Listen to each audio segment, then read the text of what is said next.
Thanks, pal.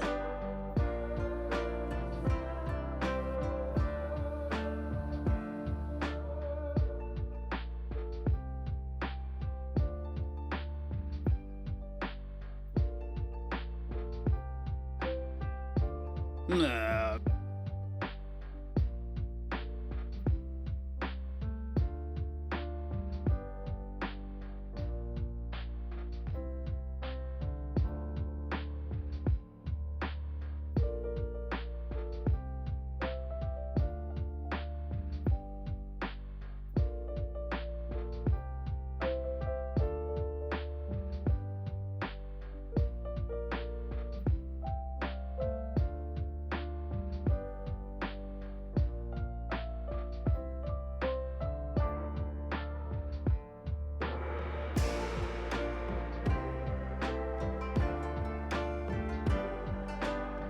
Nah.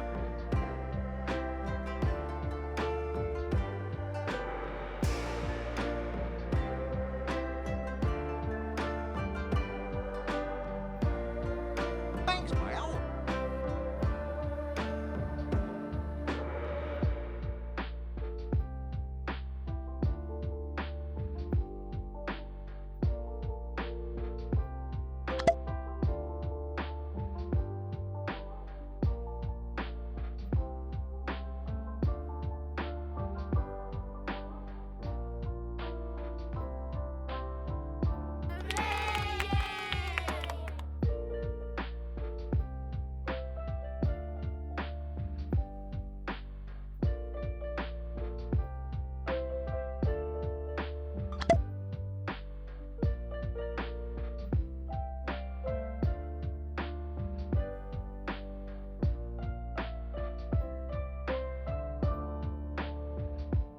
Thanks, pal.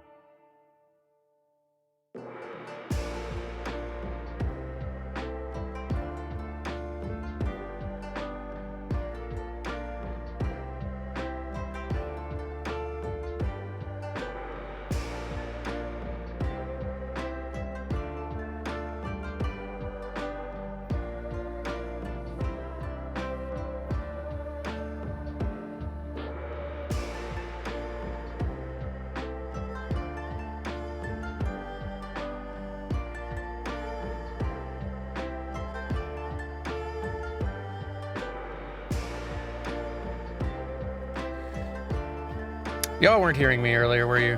That's the kind of day we're having. Hi, everyone. Welcome. Sorry about that.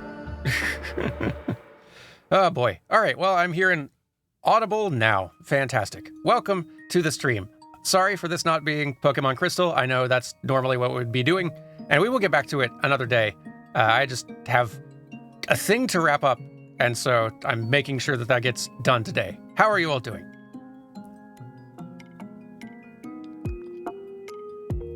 I hope you're having a lovely week, lovely day. You've all been getting a very early jump on the re-subs and gift subs and whatnot, so I should probably thank folks quickly before I get way behind. So, before anything else, thank you very much for the 20 months, Smug Rainbow Pony. Oh no, is the tedious task becoming too tedious? You don't know the half of it. Well, I'll get to that in a minute. Thank you for the 20 months, May Malay, as well. And the 15 months, Raven Daydreaming. Thank you for 5 gifted subs, Effervescent Winter. It's very kind of you. And you are not alone in doing it. Thank you for 5 gifted subs, Heart of K9. You two are very generous. I appreciate it very much. Thank you for the 20 months, Ratstronomer. Bring on the salt, Dan. Is salt as effective in the editing process as it is in the culinary process? It can be. Salt can be a fuel. It's a dirty fuel, but it can work. For a short while, in a pinch. So, in my experience anyway. Thank you for the bits, Maymale. Thank you for the 20 months, Ramdom. I think I could justify stopping work at 2:30 today since I was doing development till like 10 p.m. last night. Yeah, oh, absolutely, yeah. No, if you were doing a long work day the previous day, then yeah, I think, so long as you haven't got a meeting that someone's expecting you for late in the afternoon, then yeah, I think, like, don't put in overtime just for no reason. It's a late night, and I empathize. I too have been late night working on nonsense. Thank you for the 5 gifted subs, Baha Bali. So very generous as always. You lot always are. I really appreciate it. Well, let's see. Just for the sake of curiosity, Dan, how many episodes worth of Final Fantasy VII Rebirth content do you have recorded ahead of what was uploaded? I ask because I just finished watching today's upload before I was notified you were live, and it was a heavy episode. Have you refined your thoughts on it? I have. I don't want to talk about it here, as a lot of people haven't played the game, haven't watched that episode. Like, I don't want to get into spoilery stuff here. I have refined my thoughts on it a little bit, and I think in next episode I actually start by giving some more thoughts on it. But there is a limit to how many thoughts I can give. That's kind of the trick with this remake trilogy. A lot of the big story changes they are adding are things that we really can't fully assess the relative value of until we have seen the full thing. The ending is the conceit, right? Like, it's all in what they are building toward. And I have generally tried to, even as a Final Fantasy VII fan, I've tried to go into this remake as open-minded as possible, and anytime I see a change or an addition or an alteration, a subtraction, my first thought is not necessarily like, does that, like, my immediate response is not necessarily disappointment as a fan at not seeing the exact same thing that I remembered before.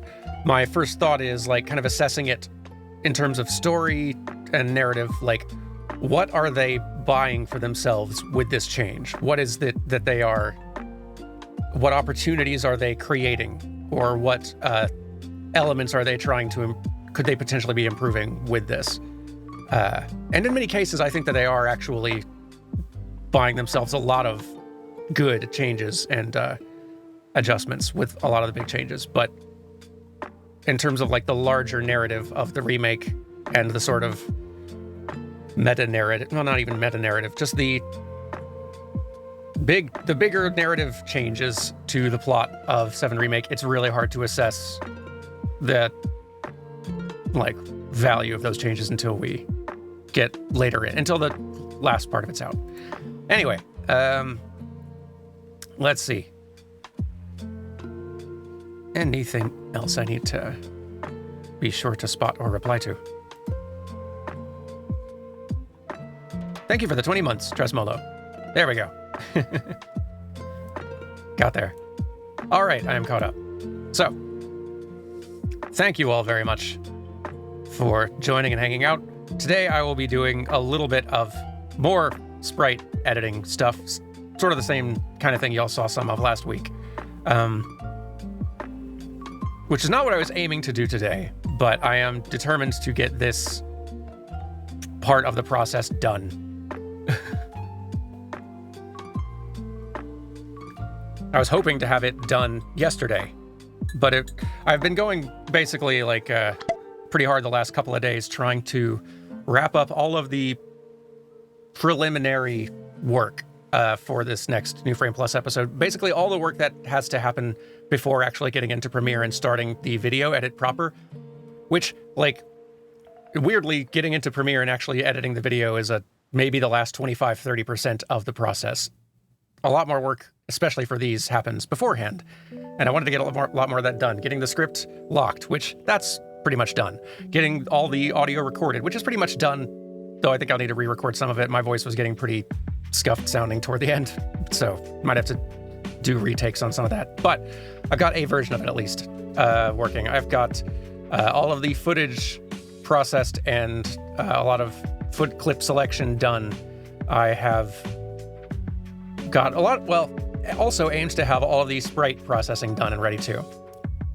Unfortunately, it was around 9 or 10 last night that I started realizing that there's problems in these sprites. The source that I've been using and like pulling from to like start getting all these sprites upscaled and processed and labeled and arranged and useful for motion graphic stuff. Like, I've been noticing little issues here and there, like slight inconsistencies in like color values used with the palettes applied to each character, and occasional little small issues here. But nothing like major. Like, I'm pretty used to seeing this in in sprite sheets for retro games. But as I kept looking into it further, I just started realizing, like, okay, there are some things missing from this. In fact, there are some poses missing, which is also not completely uncommon. And as I started looking around for like, okay, let me find other resources, like other people's sprite sheets to see if they've got more consistent color stuff. And I did find one, but then started finding, okay, this just has completely different problems, different poses missing, some poses that are comically wrong. But basically, I tweeted this last night as when I was in the thick of this frustration. If this series has taught me anything, it is that every single retro game sprite sheet on the internet is at least 5% inaccurate. At least. Do you need someone to just rip the ROM? It's not hard. Like, I appreciate that, and I think I am at a point where it's not going to be necessary. I suspect that so I've not done the ROM rip process before myself, but based on the results that I'm seeing from a lot of the sprite sheets people put out and put together, the issue isn't necessarily that they are, like, I trust that they are, like, ripping kind of straight from the ROM as well. I suspect the problem is that a lot of these sprites are in their memory storage form, split up into their individual tiles, right? Their individual 8x8 tiles that the sprites are composed of. Like, I don't think any of these sprites are getting composed actually in storage in the game as full-size 16 by 24 sprite. I don't think that's how that works, generally, on the Super Nintendo. And so when they get rearranged, as the people who are ripping these sprites are assembling them into sprite sheets, little issues can start to emerge in that process. They can reassemble these sprite poses incorrectly, perhaps, assuming that maybe some pose is mirrored in game when it actually isn't. They can make a very easy human mistake when just like copying and pasting stuff into a file where they accidentally miss one like column of pixels on one sprite, and so it's like missing some bits that it's supposed to have. Compression artifacts can also happen depending on how they're saving it. There are some people who are like, I think that's where the color value stuff that I was running into was happening. Like, I think that maybe someone's saving these out as either a GIF or a JPEG or whatever else was impacting the colors of the sprites in the process as they were being saved, which makes sense, but it was not consistent.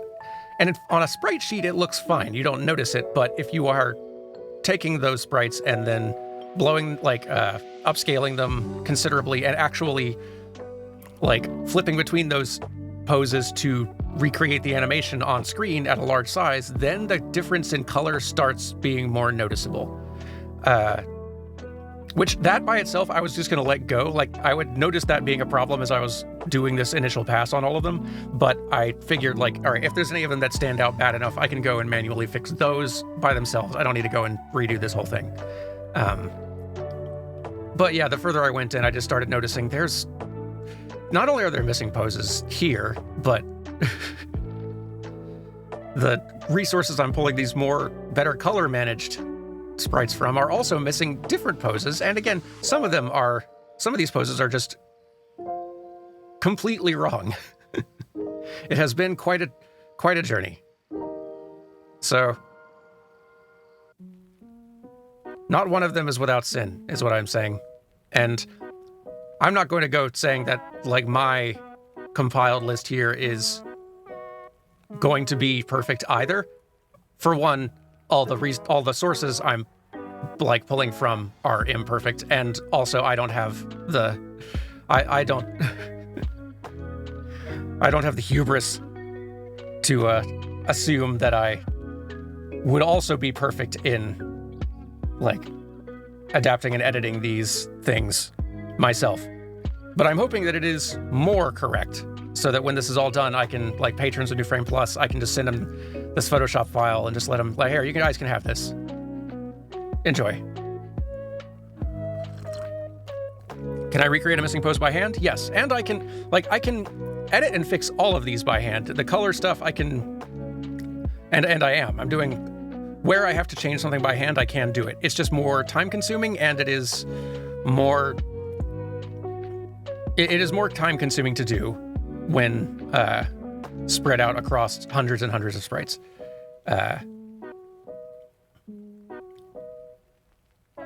So there are many times where I am basically cross-referencing different people's sprite sheets, and then if I'm still not 100% sure I trust whose version is right, I'll just be going back to my footage to check which, like, what does this look like in game? Which is really the only completely trustworthy source. So that's what I've been doing for a good bit of last night, and will be doing pretty much all day, because I am going to get this done today. I'm tired of it. How will editing for the PlayStation era go? I won't have to do sprite editing anymore, and that's great. I won't miss this part of the process at all. It will come with its own challenges. I think the research for writing, especially the PlayStation era, is going to be very hard because of just how I can make a lot of reasonable assumptions about how the 3D animation in more modern Final Fantasy games is going. There's a lot of process and tool, like, kind of established practices and consistency that have emerged over the years naturally.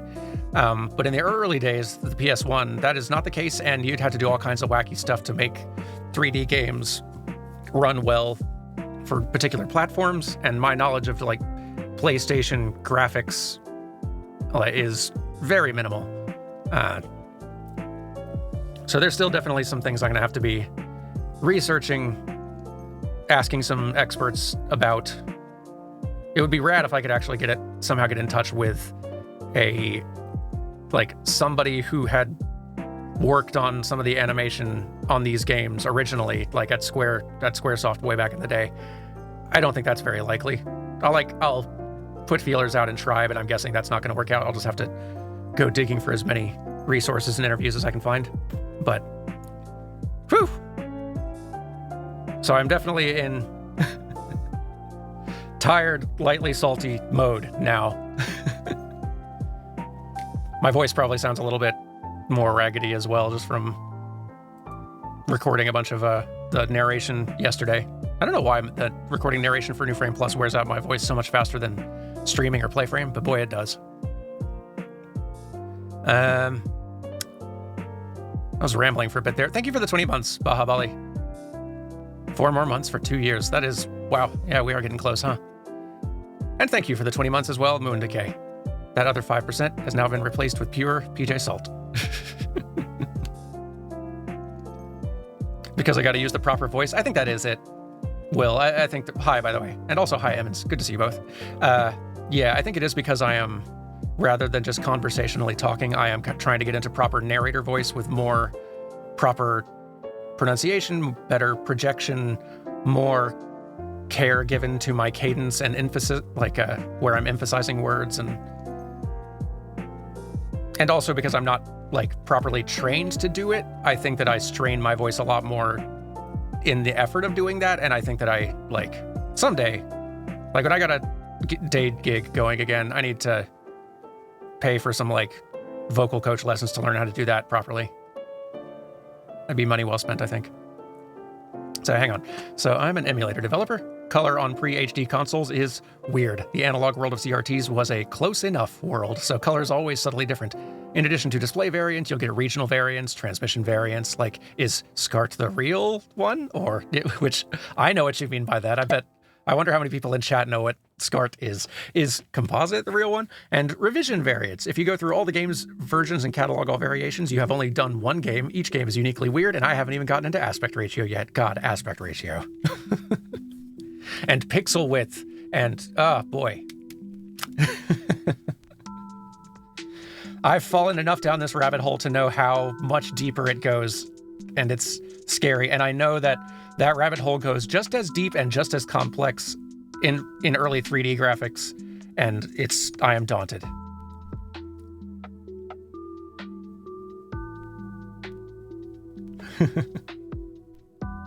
It'll be fun to try to learn, though.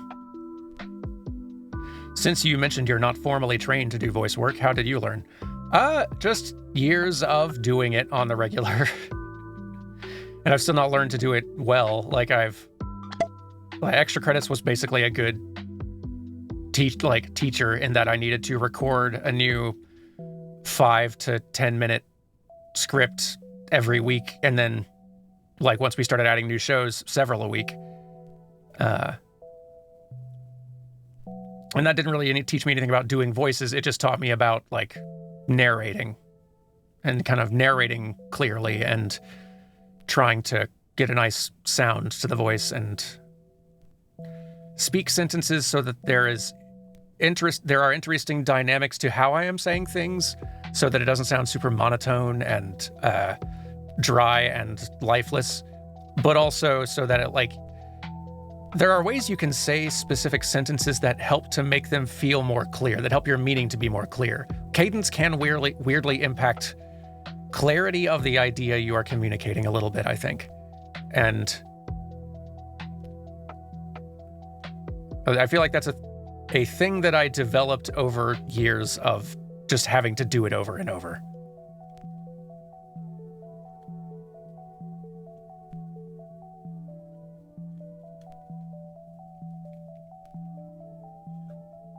Speaking properly is way more valuable than being able to do a voice. I actually agree. Yeah, I think so. Like, if you know how to speak properly, then that on its own, I expect, is going to give you enough understanding of how to use your voice that, like, your ability to learn to do voices from there gets way better. And if you don't know how to speak properly, then your ability to do voices is going to be pretty inherently limited anyway. I haven't edited a single sprite yet. I should maybe start.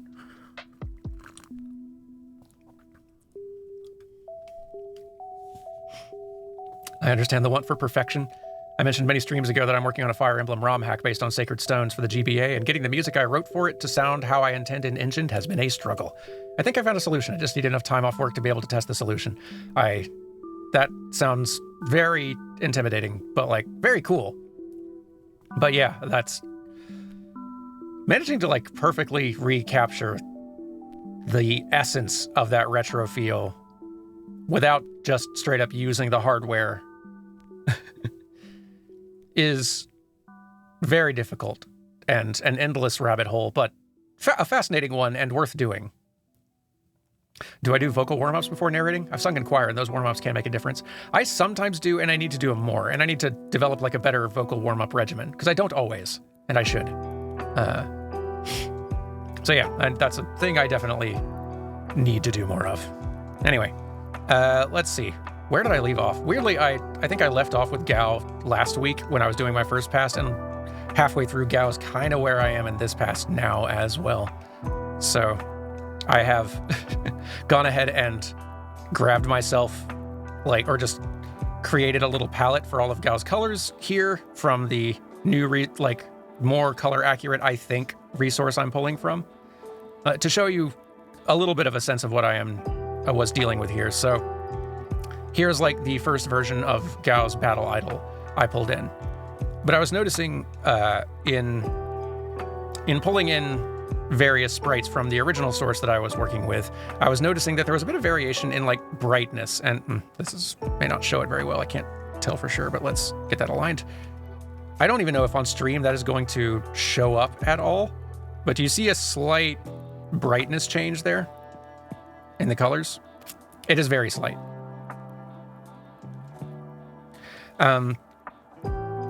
You can see it. Okay. So, like, that's very subtle, right? I think that if, like, that's the thing that I was noticing with the first resource I pulled, and I'm guessing that that's a compression, like a result of compression when they were saving stuff out. It shows up on some characters more than others. The characters with darker color palettes like Cayenne and Shadow, it's definitely more noticeable. But I think I could probably get away with it. Or, like, I was prepared to just leave it alone and just let that be, because it's very not noticeable on the sprite sheet. I think it would have been more noticeable as soon as I was, like, actually doing stuff like create, like, kind of animating these characters in the video by using these sprites and flipping between them. Like, you might start noticing those little color differences a bit more, but I think it would be fine. If that was the only problem, I would not be going to this additional trouble. But as I was looking through that other sprite sheet, like, this is the more color accurate one that I've started. Well, I think more color accurate. It's the color version I'm going to go with. It is at least more consistent across all of the poses it has in here. As I started working through this one, I started realizing this is missing a bunch. It has a couple of extra poses that my first resource didn't. And my first resource has poses this one doesn't. And also, now that I look at it, some of these are just wrong. So like, minor example of so we have a downed pose for Gao here, right? Now this is the downed pose that you will see most often used. This is technically an emote pose. This is one that you will see if like Gao falls over or is knocked dead out in the world for the most part. There is a different downed pose for combat though, and this sprite sheet does not have that for anybody. Here's what that pose looks like if you're curious. It's like face planted. It's very good actually. That's the battle one. So that's one little issue. There are occasional other minor issues that I have to be watching very carefully for because they are harder to spot. But like when working on Edgar, I realized, zooming in a little bit here, wait a minute, this person somehow copy-pasted these incorrectly. There is a column of there's a column of pixels here that is supposed to be here that is not on this far edge. Uh-oh, that's a problem. And then as I was continuing to go, something that I noticed, and this applies to everybody, the front-facing walking sprites are wrong. And I'm going to leave this here and let you see if you can spot it. The top left three are sort of like the front-facing walking sprites. First person in chat who can notice what's wrong with this.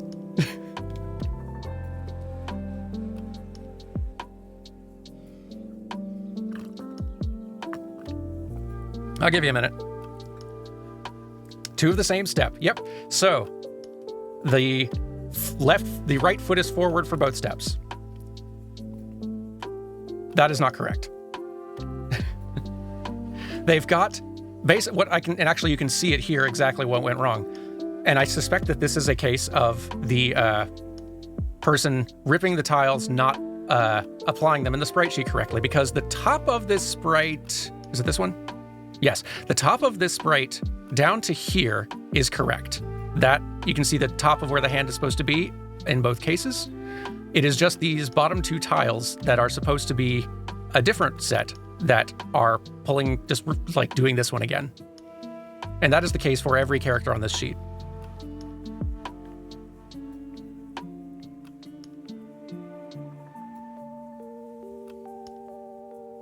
It's like, oh, sorry, you guys can't see my mouse cursor, I forgot. So like this, hang on, no. This part is correct. You can see the top of the, create another like layer or something so I can draw over. Maybe it won't let me, whatever. That top half is correct. Because the sprite is not just flipped for right and left steps. Edgar's hair does not flip directions every time he takes a step. The ponytail stays on that side, and like the bangs over like here stay on this side. So like the top half of the sprite is correct. This whole sprite over here is correct. I don't even know if you guys can see the selection. That's probably pretty hard to see. It's gotta be a better way to do this.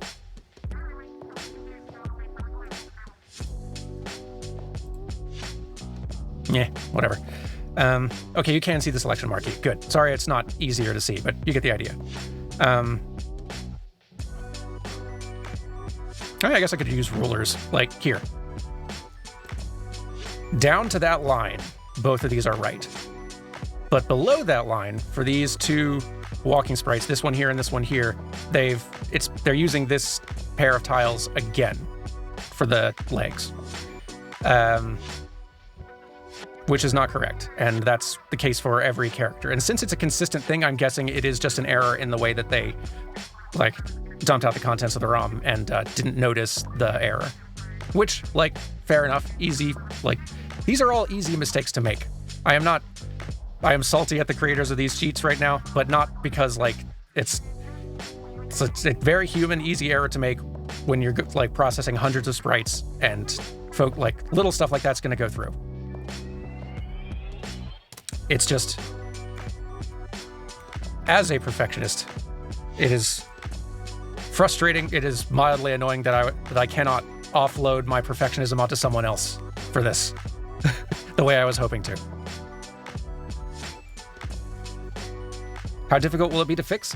Not hard. In fact, a lot of these will just be very easy. Basically, my process is I have started, since the colors in this person's sprite sheet have at least been more consistent from pose to pose, I have been pulling in all of these sprites instead. You can kind of see I've got like doubles of a lot of these here, like 2 versions of Cast 1. I haven't renamed all of them yet, but 2 versions of Cast 2, 2 versions of Hit, 2 versions of Wounded. And I am making sure that they are aligned correctly. I am checking to see if there's a color difference. And in cases where there is a missing sprite, like this dead pose, there's not a dead pose anywhere on this sheet. I am just taking the version I have here and applying the colors I have here in this little palette I've made for myself to this new sprite, which takes a minute or so, but like that's fine. For just doing that on occasional sprites, fine.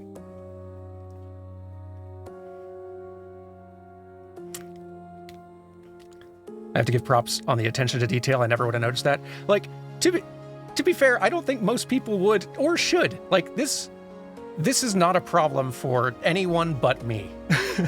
Anyone but me and someone who might be trying to, like, make a custom sprite ROM hack for the game themselves. For anyone else who just wants to look at the sprites in the game, anything you can find on Spriter's resource is going to give you almost exactly what you need. It may not be 100% accurate, but it gives you most of it. It's a great point of reference. It's a great, like, useful thing. Unfortunately, I am making a video diving into exactly, specifically this stuff and the animation made with this stuff. And in order to be able to speak authoritatively on that, I need to know what I'm talking about and need to be able to notice, like,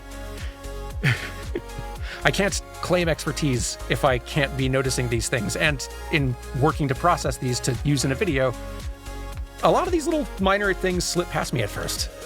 And it's not until I'm like at a certain point in the process where I suddenly like notice, wait, something looks a little off there. And if I hadn't noticed it here, I definitely would have noticed it once I got into Premiere and started flipping between these poses to see like, wait, no, that's looking wrong. Why is that wrong?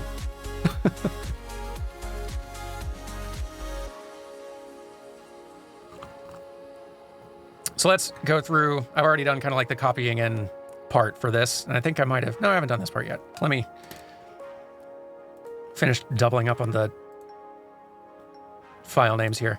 Like, again, I am talking a lot of sass at the creators of these sheets. I am very appreciative to them for doing this work. I don't want to have to do the, like, ROM dumping work or manually recreating these all from scratch. This is saving me some time. It's just not saving me as much time as I was really hoping. Which is frustrating for me, but not their problem. Nor should it be.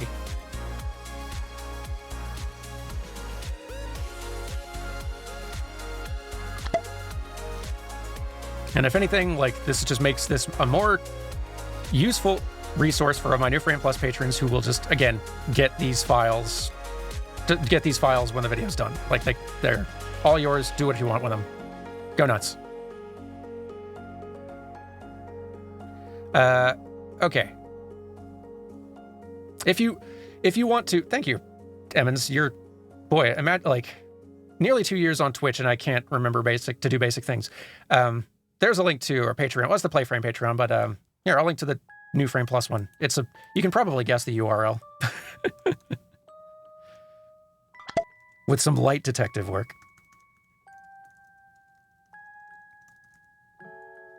But I'll type it in.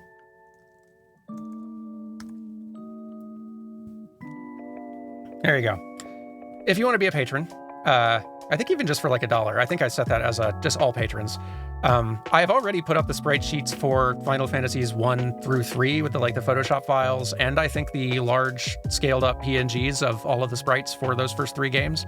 But if you want to wait until after the Final Fantasy 6 video to link to it, or to like subscribe for like 1 month or something to get access to those sheets, no worries, by all means.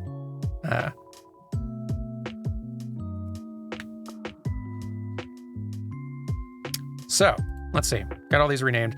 Let's start going through it and one by one kind of checking. And all right, so for reference, we've got the neutral front, and this is why I need to fix this alignment too, because when pasting in these images, depending on the dimensions of the sprite, they may not paste in at the exact same point, and I want the kind of ground position, like kind of grounded position at the bottom, grounded position at the bottom here to be the same for everybody.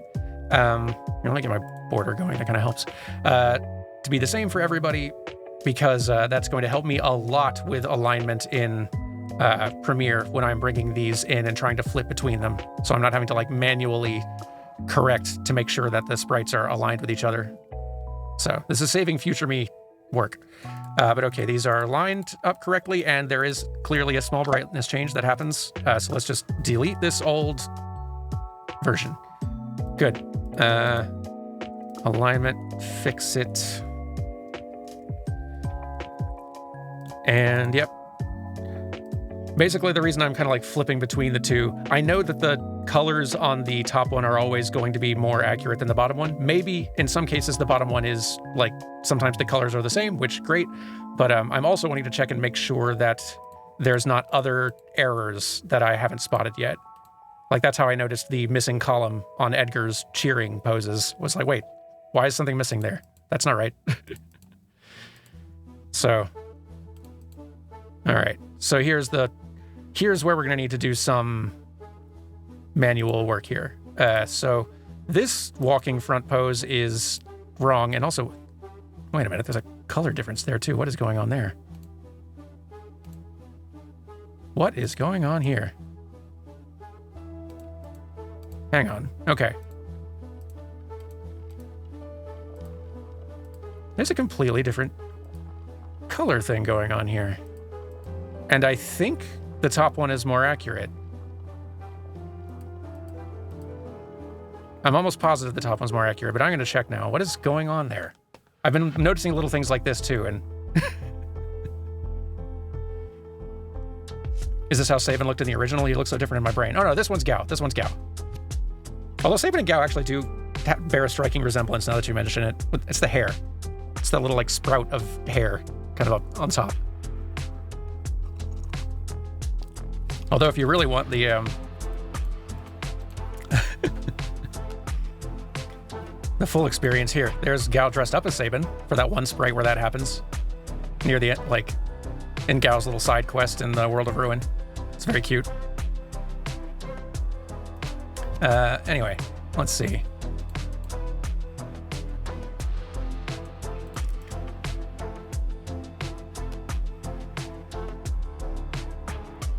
So back up to where we were with the weird walk color inconsistency. Again, I think this version's correct and this is wrong, but I am opening Premiere and just looking. I should get here. I'll open Premiere and then also pull it in to stream so y'all can be looking too when I do. I should have set that up before starting. Oh well. We're kind of winging it here today. None of this today was planned, as you already know. I am just determined to get this done today. I want to get into actually Premiere working on this video. So, let's see. Here, I'm gonna go to a BRB screen for a second, just so I can get this set up. I'll be right back with you. Let me see. No, I'll keep talking, but just... No, that's not BRB. Come on. Do it right. There we go. Okay. Let's see here. Do. Window capture.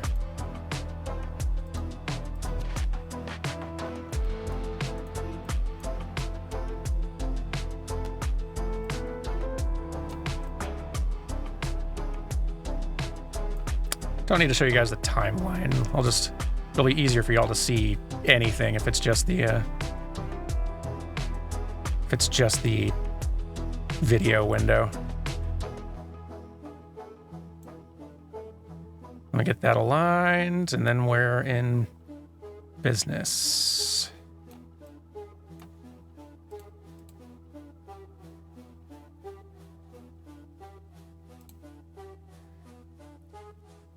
Oh, here. Still working on alignment, but we can come back.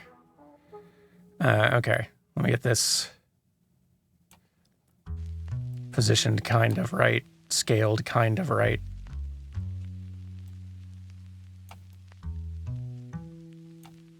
Almost.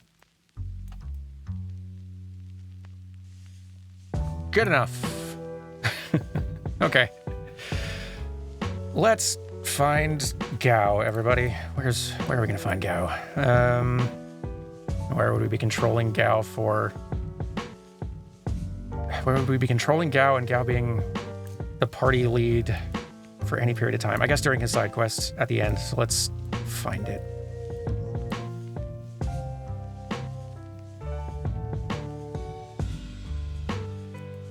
He's in here somewhere.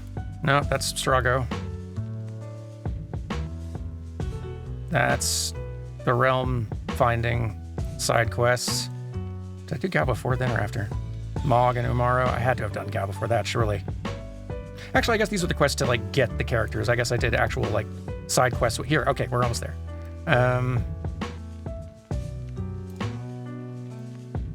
Okay, here we go.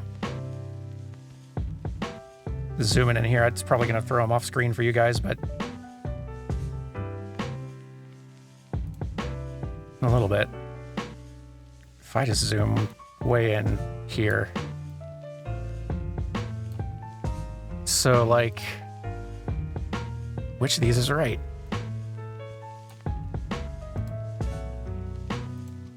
Okay, it is the top one that's right. Good, I figured so. I thought so. I had to be sure. I don't trust enough to guess anymore. Or to make assumptions. Okay. Good.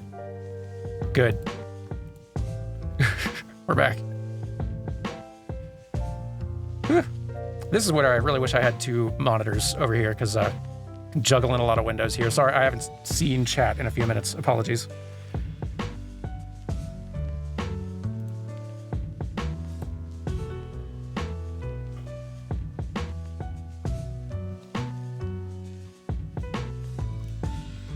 The cursed part about all the sprite stuff is that there isn't really anything that's truly correct. Even if you rip the raw sprite data, the values you get are not what was shown on the CRT. And of course, once it hits analog, everything is different. So most emulators spent an ungodly time developing an average of CRT-ness by which to offset the sprite data with. It's fascinating seeing, like, how much, like, diving into this rabbit hole enough to realize how much work so many people have done trying to find this sweet spot of faithfulness and accuracy, but while still allowing for, like, the sharpness and modern,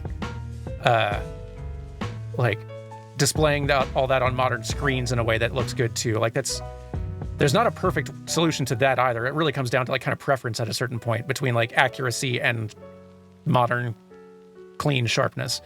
And I don't know, it's really interesting. It's good knowing that there are other hyper nitpicky perfectionist nerds like me about this other particular thing out there going way too many extra miles. But okay, yeah, this color is completely correct and the other one is completely not. So let's just get rid of that one. This one, though, we're gonna have to do a little reconstructive surgery on, I think. Yeah, because that's what the pose is supposed to be and the legs are wrong. I wonder if I could literally just... I'm gonna try this. This may not work. I'm just going to select these and literally just horizontally flip them. I don't know if that's accurate, but fortunately we have the pose underneath to use for reference. So let's, that looks pretty right, actually. Okay, good.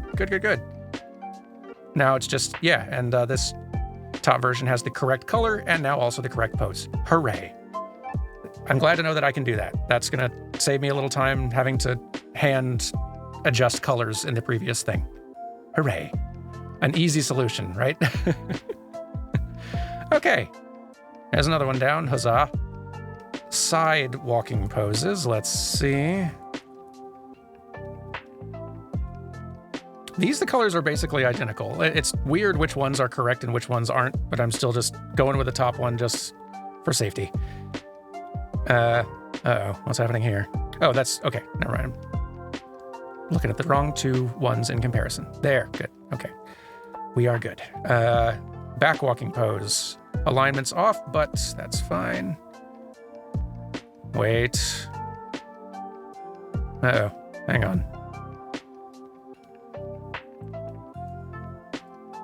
They didn't. Hold up. Okay.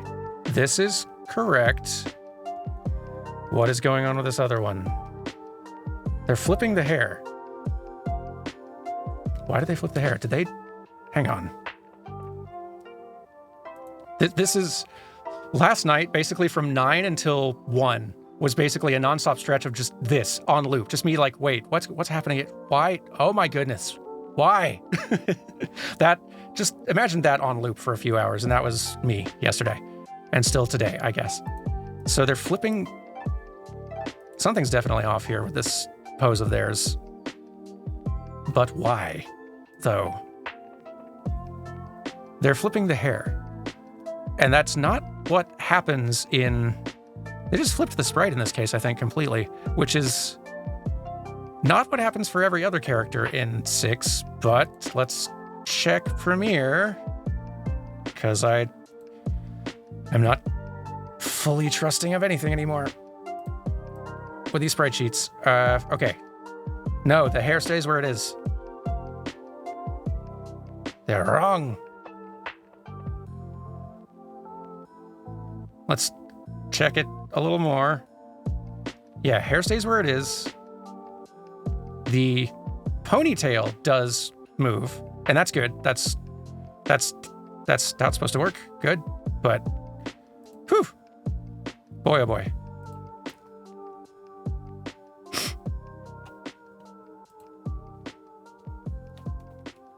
Okay, let's get back into this then, and yeah, this should not be, this hair should not be flipping up here. This pose is right. And I think the colors are the same. I'm not seeing the difference.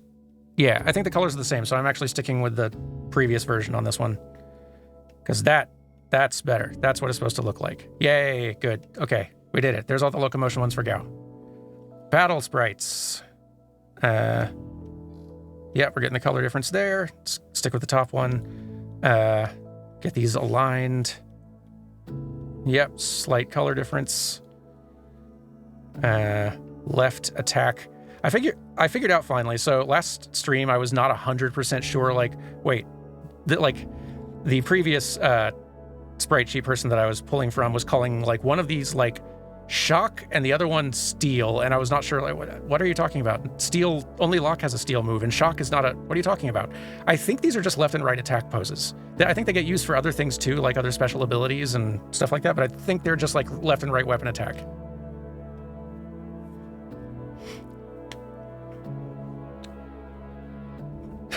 Poor Dan, driven mad by his own perfection.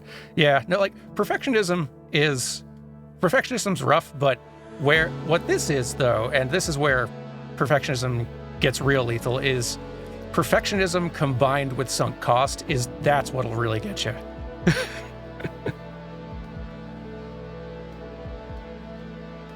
That's where it's over for you. Okay.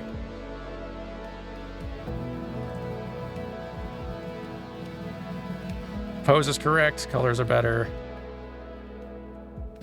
Pose is correct, colors are better. Good.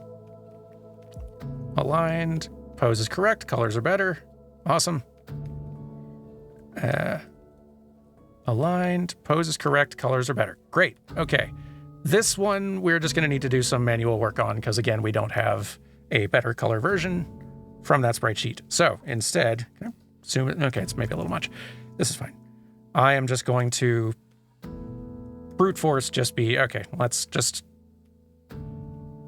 manually paint bucket all these things with the new proper version of the color and get on with our lives. It's not that many pixels to click on at the end of the day.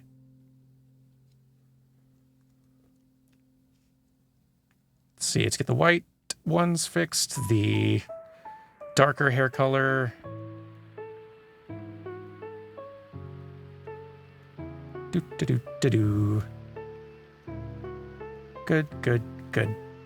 Good. Lighter hair color.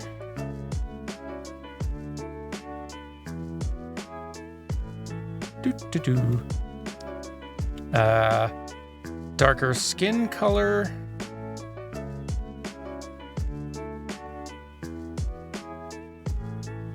Lighter skin color.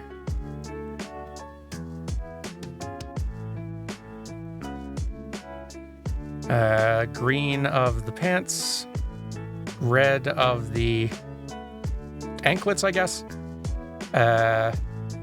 What's this one? The shirt. Okay. This is darker, like shirt, tunic, wristband things, and yellow of the shirt. And the eyes aren't showing, so I think that's it. I think that's all of it. Okay. Maybe we just need to get a carry sprite, Dino Carry model? Well. Funny you should mention. Hang on.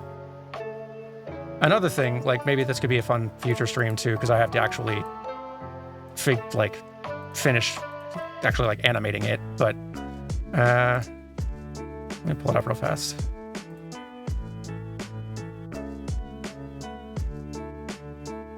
Where'd it go? You're in here somewhere.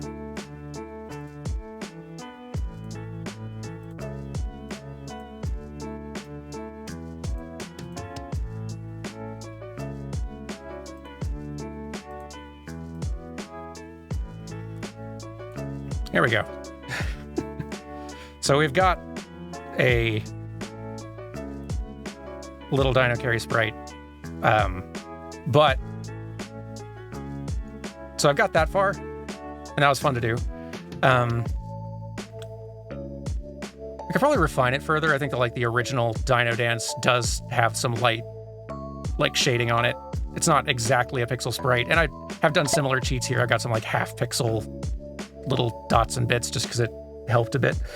But I think I need to get it into After Effects is probably the best tool for actually recreating that animation, which would go super fast. I just am not super good in After Effects yet, so I'll just have to kind of, and I've not tried animating a thing like this before, so it'll take a little learning there, but once I got a minute, and maybe I'll do the actual animating of it on a stream too, just for funsies, but yeah. Yeah, I think that'll make a very fun emote. It was fun to put this together. Anyway.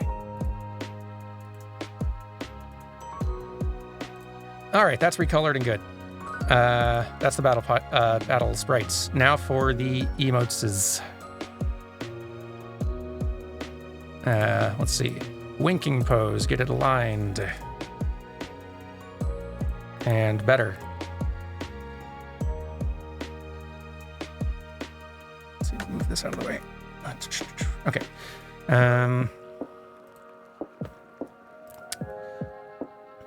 The waving. Waving is actually, I'm glad that I went and looked this, started using this other sprite sheet resource, because I did not realize until looking at it that the original resource I was pulling from was missing a lot of the wave sprites without me knowing. So caught that mistake early. Well, later than I'd like, but at least caught it. Color looks about the same, but I'll just trust the newer version slightly more. Second wave pose, aligned. Colors looking about the same, but we'll just leave it. Original back waving pose. Colors are better.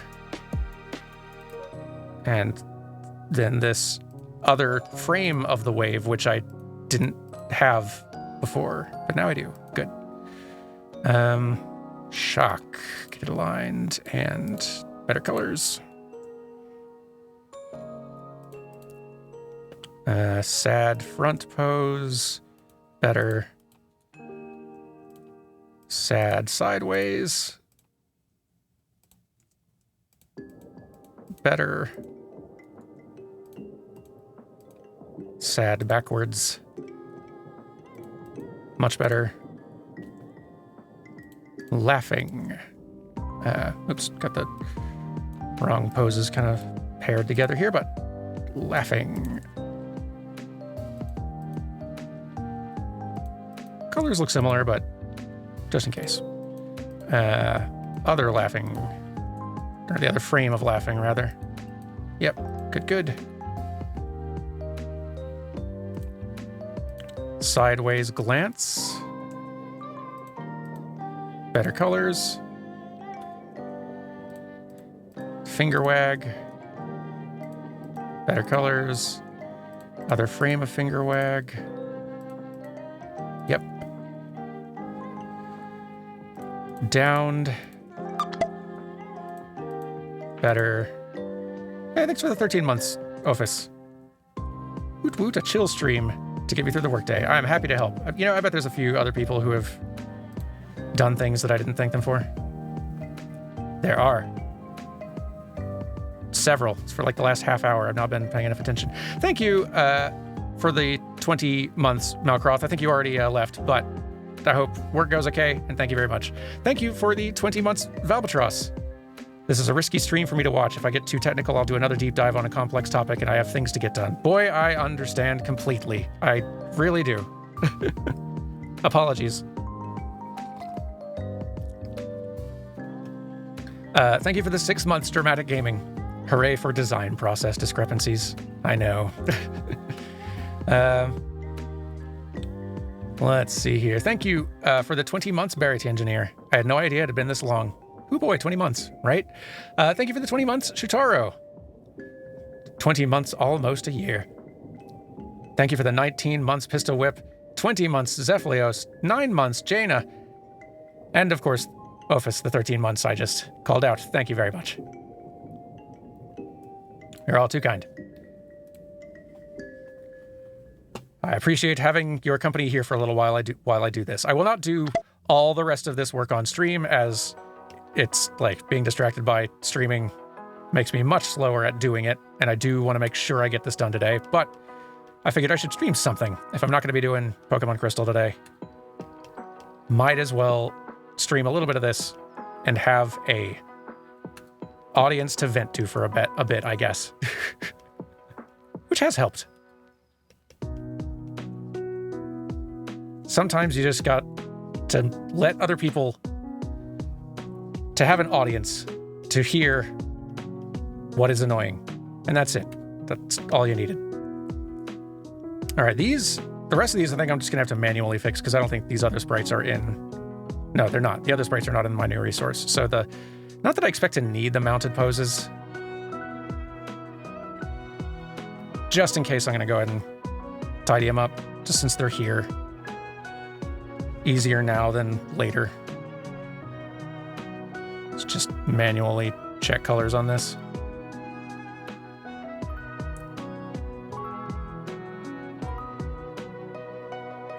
Do.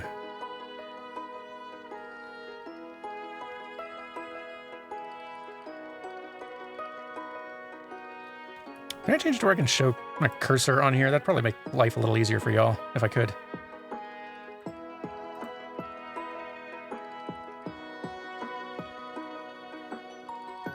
Probably is a way, and I'm forgetting. It's been a while since I set all this up.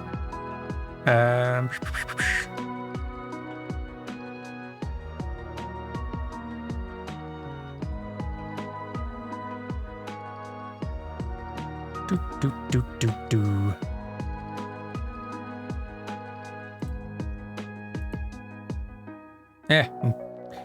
Sure there is a way to do it.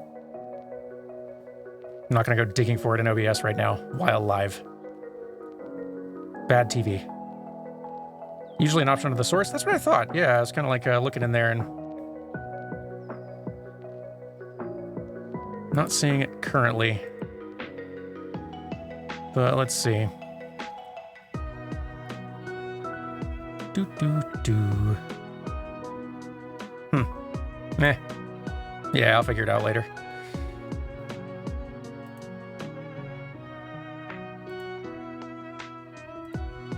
Though I guess I'm just capturing the window, so since that's not the desktop, that probably limits my ability to actually have the cursor in. That's fine.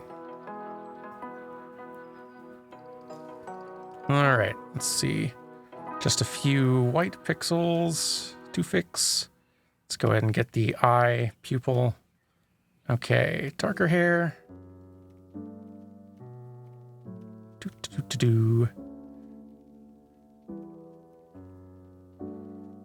Make it better. There we go. Better, better, better. Slightly, imperceptibly better colors.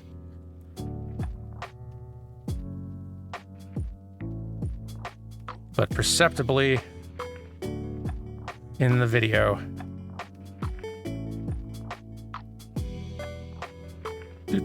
There we go. All right, now the green on the pants, the red on the feet, the brown on the tunic and wrists, and the yellow on the tunic. There we go. Okay, that one's done.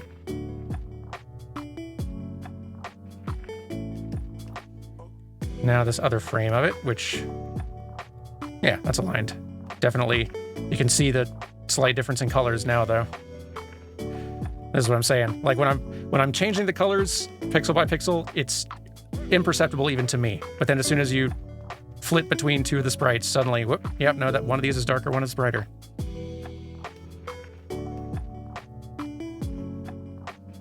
And when put in a 1080p video or higher, like 2K video, it would definitely be visible.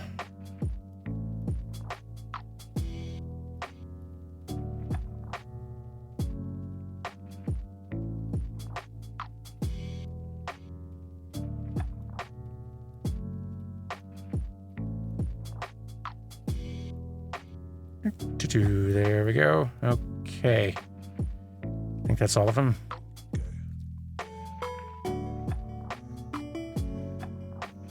Darker hair color.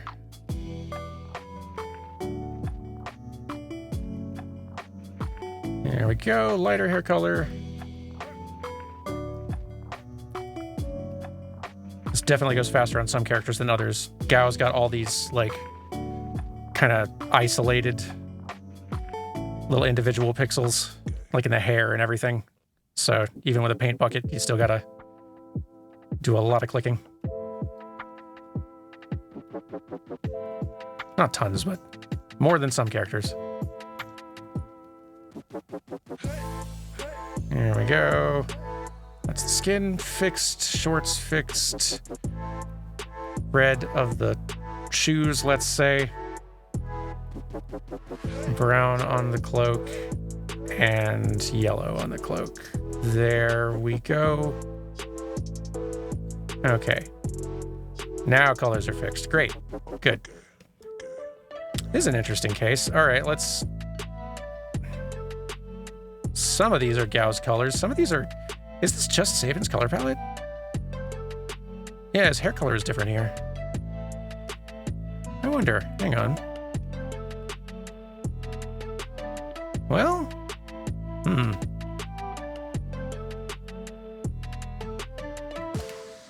that's interesting. All right, let's...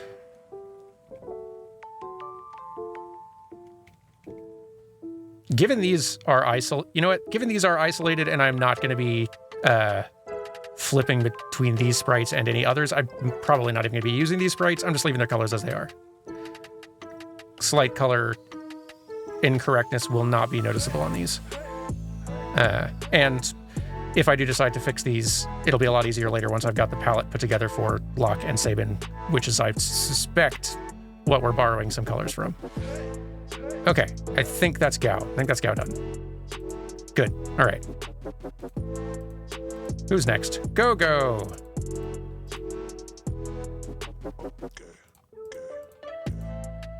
Something feels all the more like, even as a perfectionist, when you're doing perfectionist things, you can feel constantly the whole time you're doing it that, like, this is such a stupid waste of time. Why am I doing this? And characters like Gogo and Umaro definitely make you feel that strongest. Okay. Hey, thank you for the 3 months there, Jesse Phoenix Art.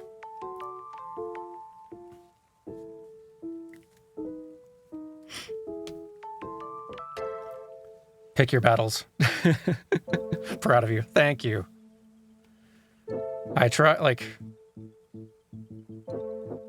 I am aware of my perfectionism when it's happening, and usually I... Like... I may be aware it's happening, but I stick with it because I have a reason. Sometimes, perfectionism for its own sake, when I recognize I'm just doing that, and it's a difference between no one will notice and no one will care. If no one else cares, I still care, but it does mean that they noticed. If no one will notice, that's the sort of thing where it's like, okay, just leave it alone. That's where my perfectionism hits its limit. Okay.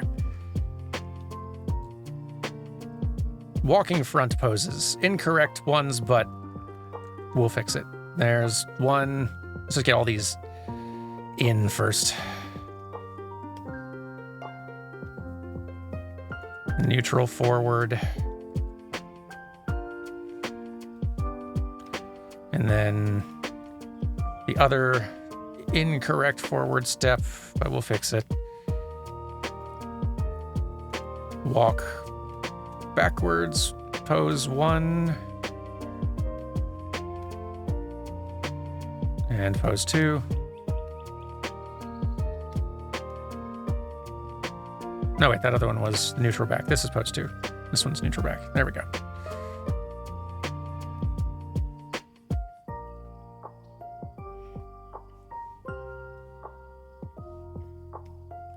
Sideways walking.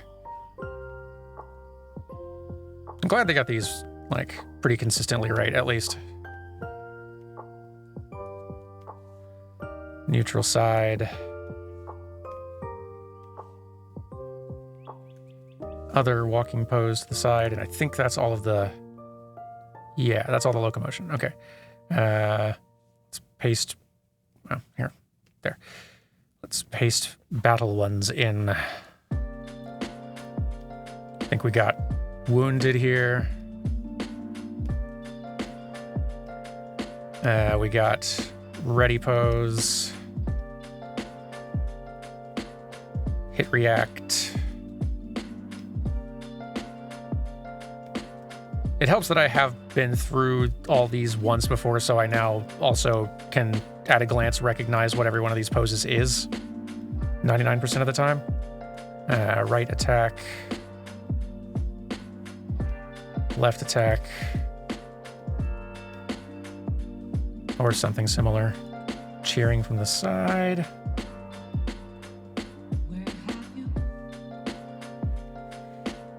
Spell casting.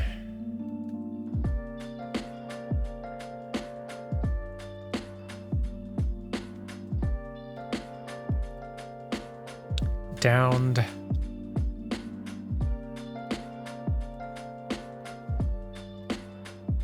Blinking, which is very hard to perceive on... Well, you can see it when you're flipping between blinking and not blinking on GoGo, but otherwise it's kind of hard to tell. Like, wait, what are you doing? What is this? Wait, it's down still. Get rid of that. Okay. Winking.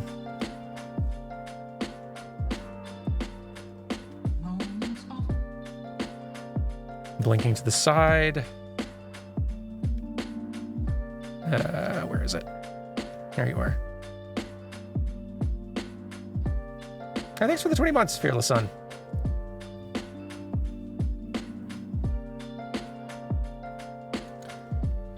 Cheering front. Cheering back, and it looks like no pixels got cut off there. Hooray. Just gonna be watching for that now, every time. Sad facing forward. Which is very hard to distinguish on GoGo. But Shibuya-san's working with the dimensions she's got. Wave forward 1. Wave forward 2.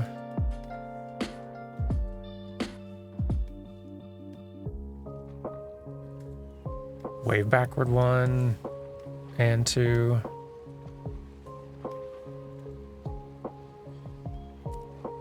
Incredible TV. You unlock this character, but I don't ever think I ever really used him. Same. I like every time I played through 6, I always do go to the trouble of unlocking characters like Umaro and Gogo and Mog, and the way they work is interesting. Like Gogo seems to be the sort of character that gets used in a lot of late game, extremely overpowered party comps. But it's just not like, why would I give a slot? Like, why would I take an interesting character out of this slot and put Gogo in there? What pose is this one?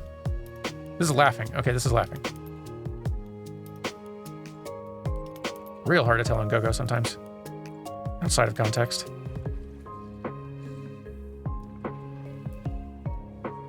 There's Shock.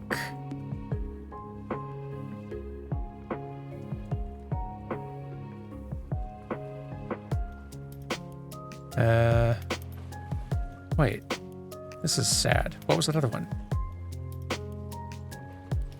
This is the sad pose. So I got... whatever I called that pose previously is not correct. What?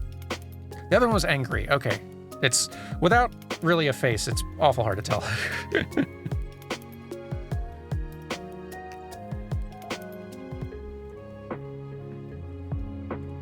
I can just feel Kazuko Shibuya wrestling with this exact same struggle. It's like, they're wearing a hood and mask. How am I supposed to... how do I convey these emotions? Sad backwards. Sad sideways, which is at least a little easier to read. Glancing to the side. Finger wagging.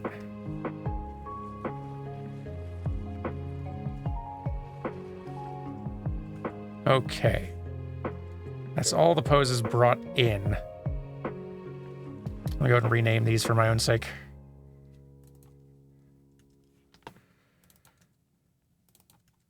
Wave front 1. Wave front 2. How many sprites are there per character? Honestly, kind of a good question. I suppose we can try counting here, knowing that this list is incorrect. So we got 1, 2, 3, 4, 5, 6, 7, 8 across, 4 down. So 48 plus 49, 50, 51, 52, 53, 54, plus 55. I'm counting the poses they missed now. 55, 56, 57 for the mounted poses they don't have. Is there another one they're missing?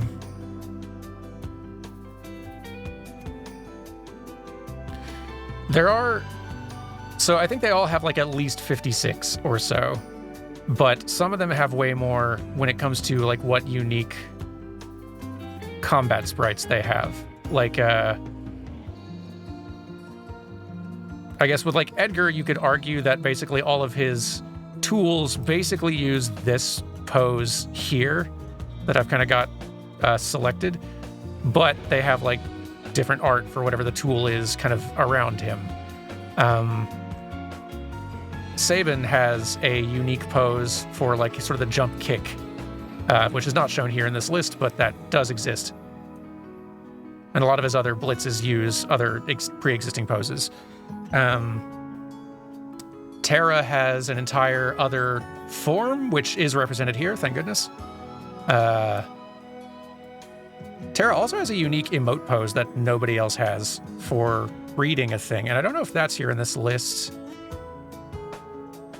It is, yeah, the very last bottom right one. That is a pose, that's an emote pose that is unique to her. Celeste has one as well, for being... it's when she's like all captured and like chained up at the start when you first find her.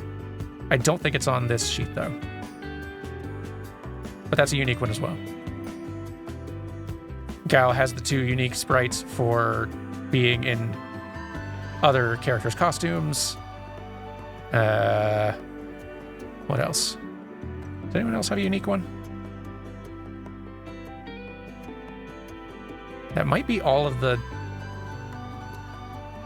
character unique ones.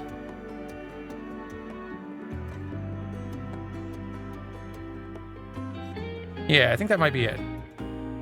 I think. Tara's the only one that can read. There's technically no lie in that sentence. Where were we? Go, right.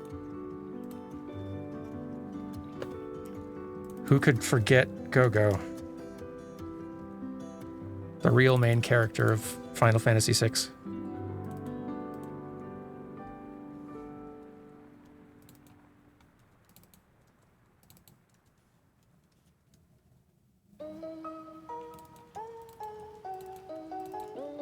Copy all the names. Save myself some trouble later.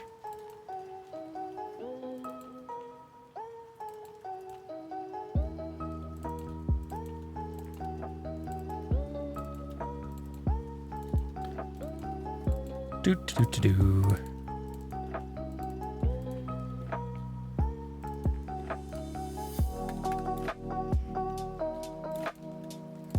The worst part about doing a very repetitive task like this is the knowledge that there is almost definitely some way to automate this or do it faster, but I'm not going to be doing so much of this that it is worth spending additional time trying to solve that problem, because it would take me more time to effectively automate this than it would to actually just brute force it.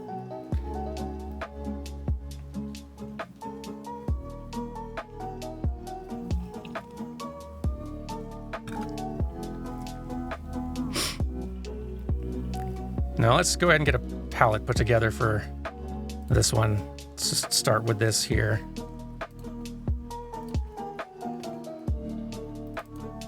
Go palette. Okay. Let's see. We've got your black outline. No white. Well, no, that's not true. You've got a shock expression that does have a white, whites of your eyes. Not that I think, well, maybe we don't even really need that on the palette since it's a unique case, but even so. Grab that too, okay.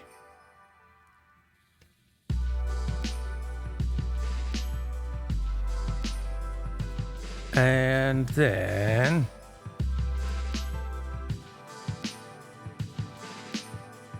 let's get the brown and yellow of the whole garb. The red, the green, is there anything else in here?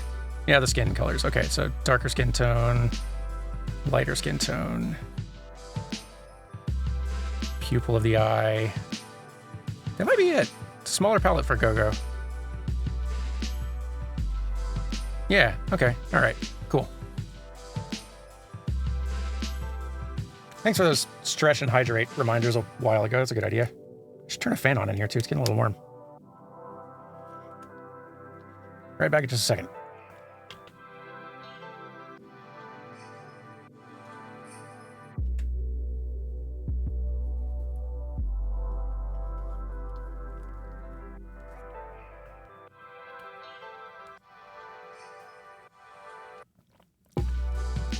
Okay, let's see.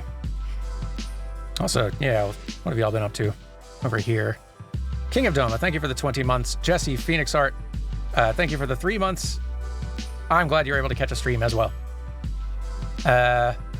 Thank you, Fearless Sun, for the 20 months. Said that already. And thank you for the 18 months. Account made for ants. Your pieces are a bit too big for your chessboard, methinks. A little bit. These are learner pieces. Okay, we got our palette assembled. Let's lock that and set to our task. Let's just go kind of like... These I'm going to have to recolor anyway, I think, the mount poses. So let's... I feel like that should be maybe placed a little further back too. Yeah. Okay. Recoloring. Really wish the tools in Photoshop were easier to... Like, I wish there was an easier way in Photoshop to replace all of the colors. I know that, like, that tool exists, kind of, but it's a lot of clicks to get the result for each color individually, and it's a little finicky. Like, I was trying to use it more last night, and it was not working the way I was expecting it to half the time. Just too finicky to bother with.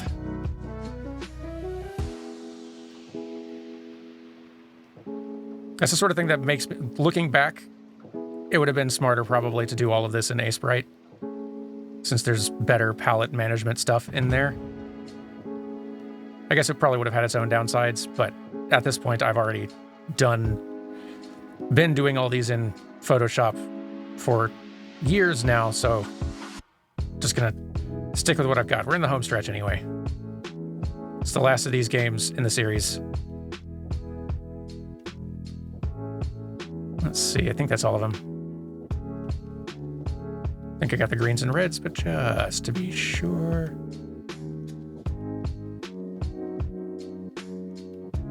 Yeah, okay. Frame 2. Vector palettes. Yeah, no, that would work. Like, I think in Illustrator, especially, that would be a good way to go about it, too. I don't have these as vectors, though. Not really sure I need them as vectors, either. They're all getting exported as PNGs at the end of the day for actual use.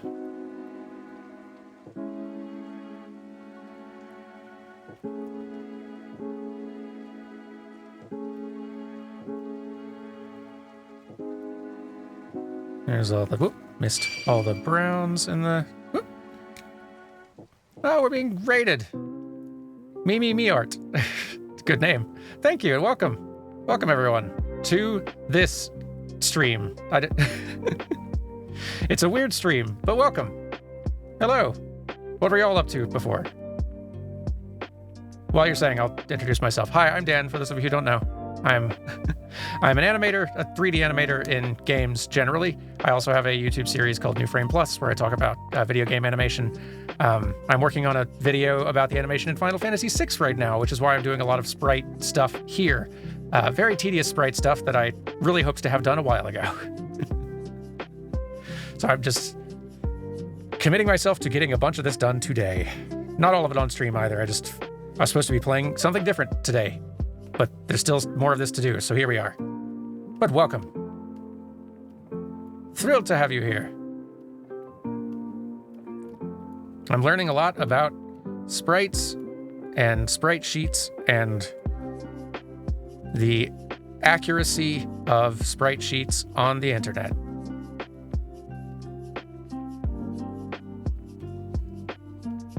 What an experience. Just finishing some art productive stream today. Love your content. I've been a fan since Hollow Knight, though mostly silently. I'm not very good at commenting. Oh, that is okay, and thank you. I'm very flattered.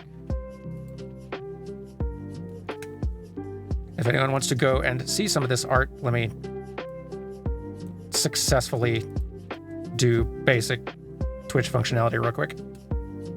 There we go. You can follow me art there.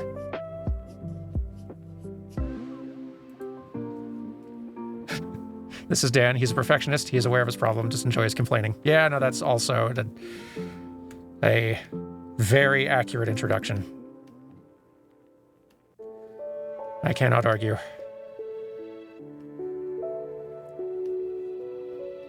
I don't recommend perfectionism. I don't regret having it. It has been very helpful in many ways.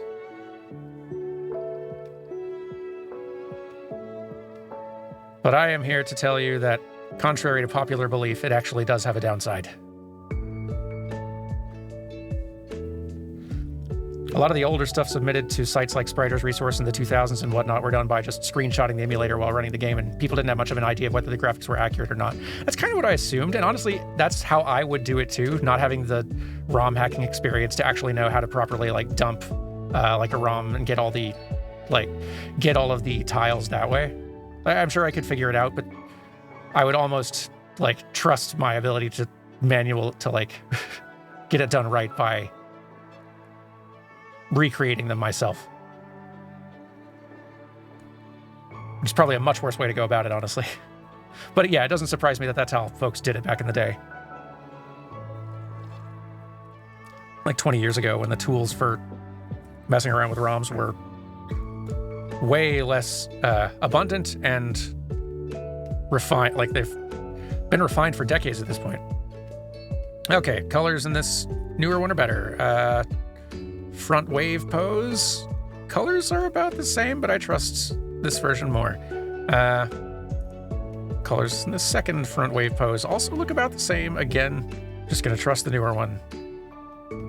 Back waving pose. Okay, this is where we were actually like missing a whole tile before, and the colors are better now, so now we have both. Hooray, good, great, good. Colors much better on this one, goodness. Get the alignment right. Much better colors, good, good. So yeah, for those just joining, this is what we're doing, so no worries at all if you choose to bounce. No one will blame you. We're just chatting, hanging out, and doing this for a little while.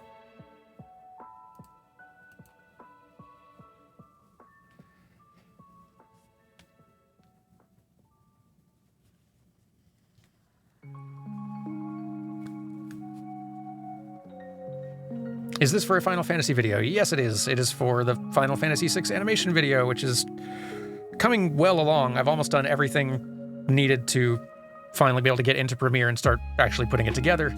It's really just getting the narration recording cleaned up and maybe re-recorded some because my voice was starting to get pretty rough toward the end of it. And the sprites here processed so that I can properly get these all upscaled and used in a more motion graphic kind of way where I desire to. I have said it already, but I will not miss messing with the sprites for these videos. Bring on the PlayStation era. Better colors. Better colors. I'll have to leave soon because I have to work very early tomorrow and need some sleep. Oh yeah, go get sleep, absolutely. Thank you again very much for the raid. I am flattered. See, down pose, get that alignment fixed. Colors better, all right. Cheering. Better colors. Cheer to the side, better colors. Cheer from the back, better. Wait, better colors and a stray pixel. What happened here?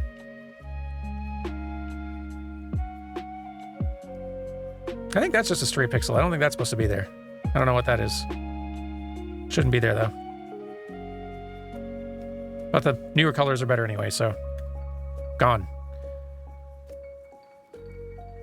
And this is why we check. Okay, blinking. Better colors. Blinking to the side, better colors. Angie, better colors. All right, there's the emotes. Awesome. Battle stuff. Why does cheering feel like praise the sun? I mean, it kind of is. Like, that's the beauty of these old sprite poses from way back in the day. And maybe even to like a limited extent in the early 3D animation era too, now that I think of it. Like, the poses are so simple, you really can use them for a lot of things. Like, they could have their hands raised in the air to be, like, cheering. You could possibly also use it for, like, casting a spell, like, in a story cutscene or something. or some other kind of reaction. There's lots of these poses. I'm giving these poses a name, but they're really multi-purpose, and they get used for a lot of different things inside the game as well.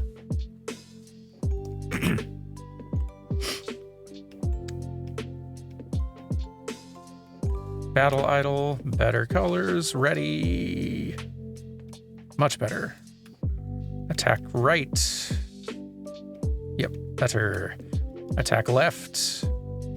Better.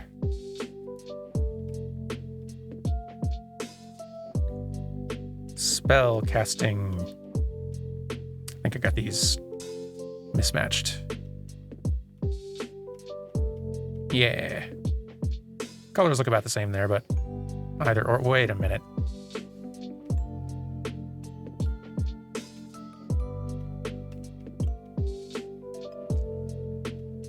What is going on there? I don't think those two extra black pixels at the bottom there are supposed to be there. Let me check the ready pose. It's kind of a similar... Yeah, no, I don't think those are supposed to be there. Let's get rid of that one anyway. Yeah, they're here too, and they shouldn't be, I don't think. Let's lose them.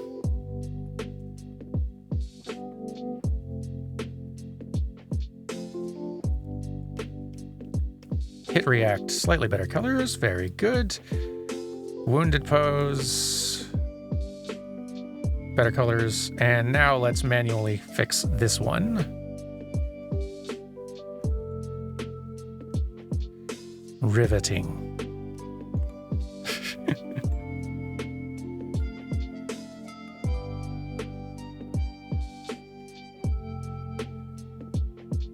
After this video is finally done, which I look forward to, I think it's going to be a pretty good one. I have been feeling the need to figure out some smaller, easier kinds of New Frame Plus videos to make. Like, I've been trying to figure that out for a while. Haven't quite found it yet, but I do want to keep on working on that problem. It would be nice having some easier kinds of videos to do in between these big monstrosities. Or high-effort monstrosities. They're not always super long.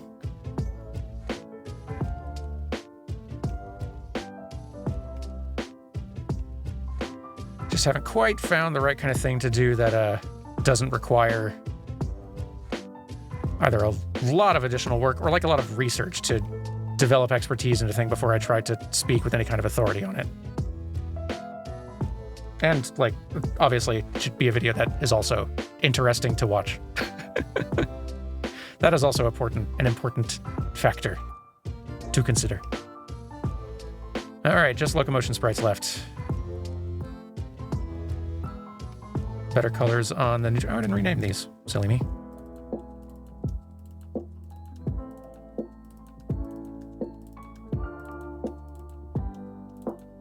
Nope.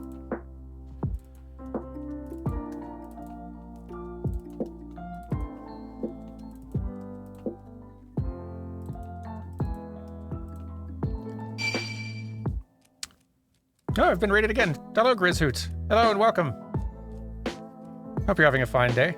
Are you still working on the VTuber rig? And if so, how's it going? And thank you for the 2 months also.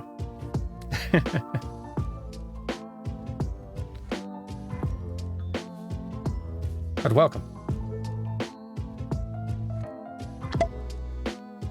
Got some face blend shapes working, kinda? Ooh, blend shapes. It's sounding pretty fancy. Jank, but progress is happening. It's a really, like, fascinating application of the kind of, like, animation and 3D tech stuff. It's the VTuber rig type thing. I don't know. I find it very interesting. I would definitely fall down that rabbit hole as well if I wasn't already mid-fall on several others. You can only fall down so many of those things at one time. All right, let's see what we can fix here, because something's definitely always going wrong with the walking poses. This one is right. This one is not. Let's see if we can do the same trick as last time and just have it magically work. What a treat that would be.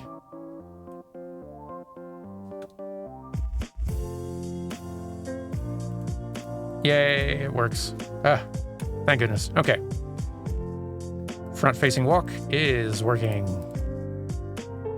Side-facing walk needs alignment fix, but otherwise, good.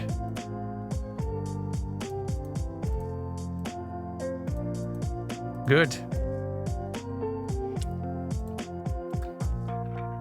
Back-facing walk.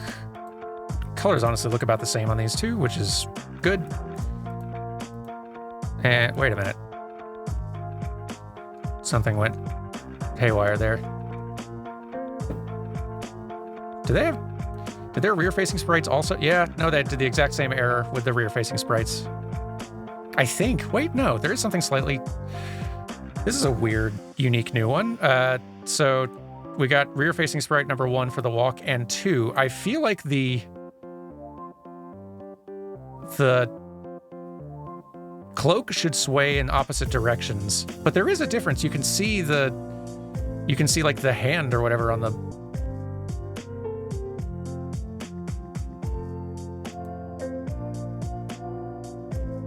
What is going on here? Okay, I am consulting somebody else's, a third sprite sheet, so I can try to get to the bottom of this. What is happening?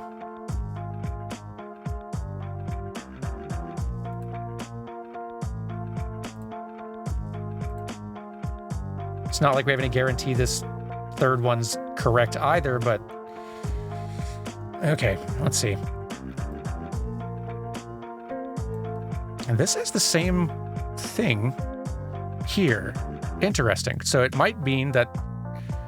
But they also have the same incorrect foot forward here. Okay, like, one of these two copied the other, and poorly. So, great. Next, what resource to look to now?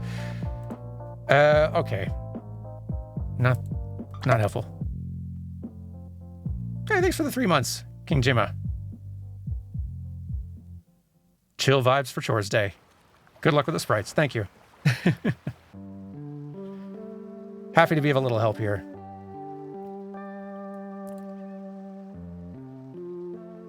I don't know if I have a good pose of... Tug on it. All right, I'm loading up. Not on screen. It's on a different thing. I am just loading up Final Fantasy VI. A late game save.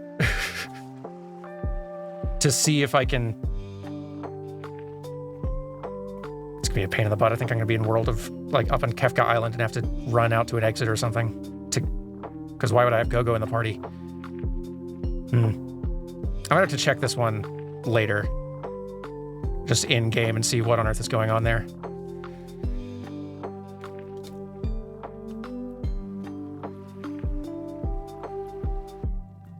Or here, I'll just do some quick Googling. Go-Go sprite sheet.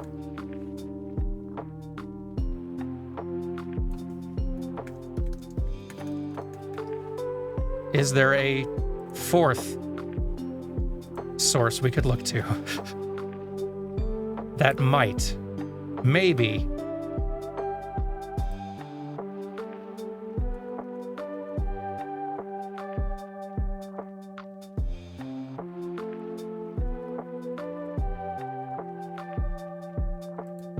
provide a halfway accurate, reliable look at what Go-Go's walk is supposed to look like.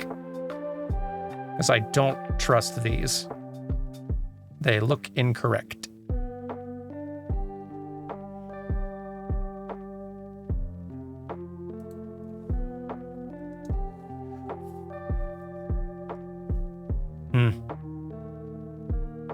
Yeah, I don't trust any of these anymore. I'm just looking this up on my own later. I'm just loading the game up and seeing. You see what I've been dealing with.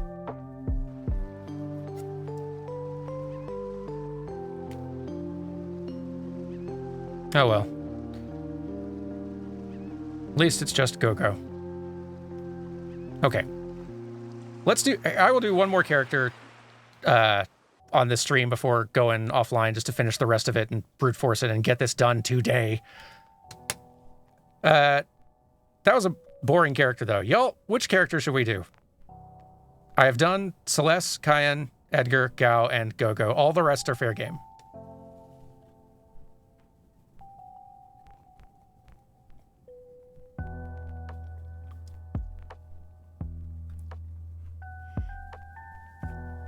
It is unfortunate that it is Gogo, like, because I like your idea of looking for someone else's footage of it, because that's probably a faster thing than going in the game myself.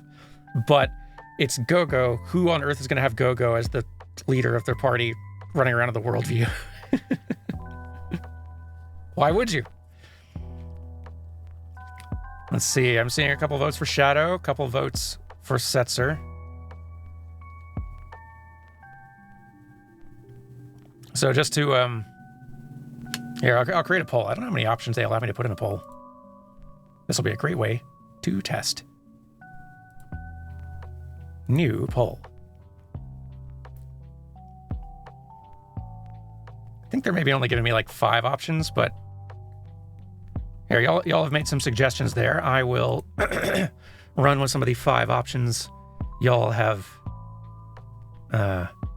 mentioned. So I'm seeing Realm, excuse me, Terra's Esper form, Shadow, Setzer. We need one more. Stop sounding terrible, voice. Too much vocal recording.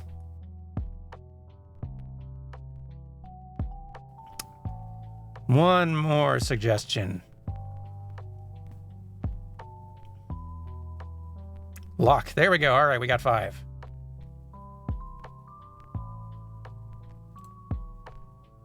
Have I got tea? I have. I've been sipping on that as well.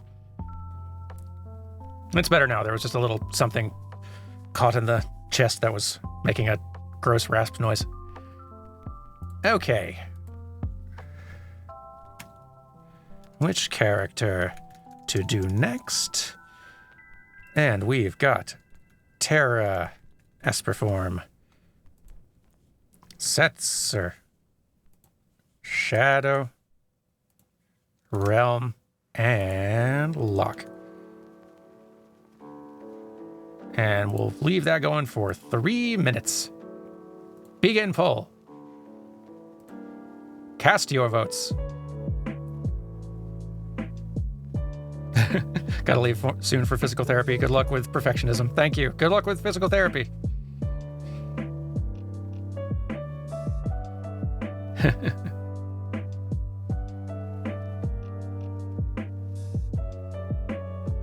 Oh, General Leo, also a good suggestion. I don't think I'm going to bother with Leo's sprites in this case.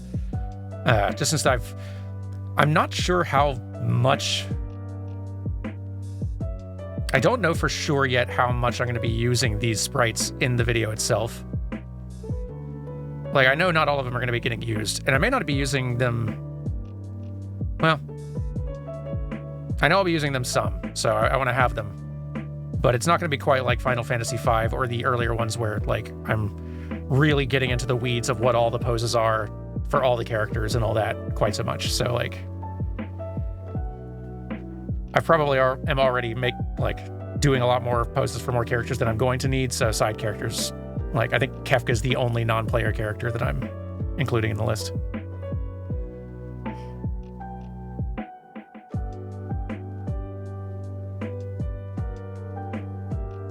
Did anyone else figure out how to unlock Leo as playable? Reviving him was such a pain. Are you feeding into rumors? You are. I think you are. Why put in all the work if you're not even going to use them? The thing is, I don't know which ones I necessarily need until I am in the video doing the edit. And there are, like...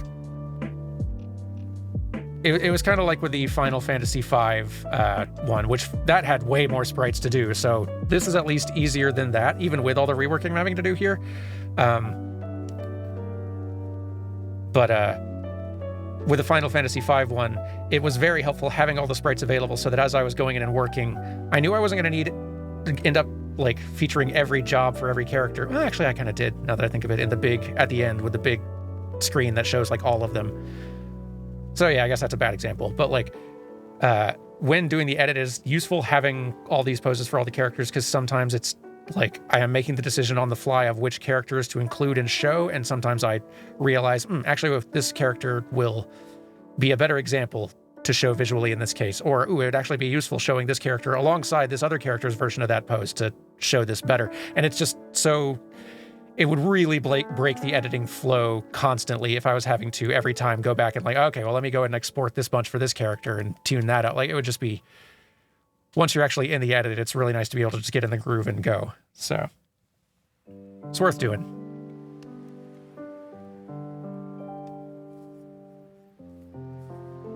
And the winner is Terra as an Esper, which that's a pretty unique one too. So, all right. Chat has spoken.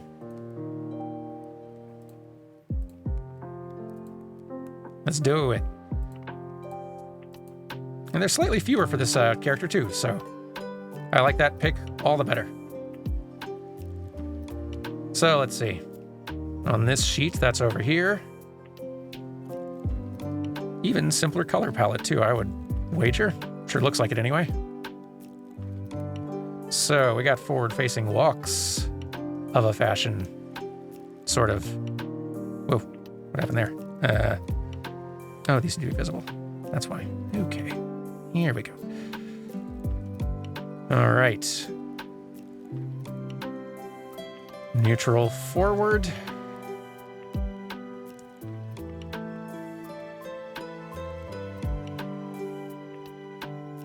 Other forward-facing walk pose.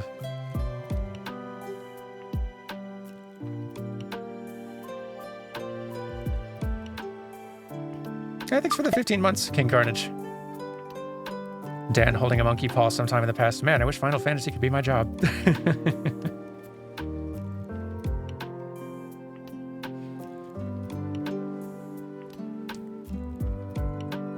I'm still very proud of these videos and don't regret doing this series.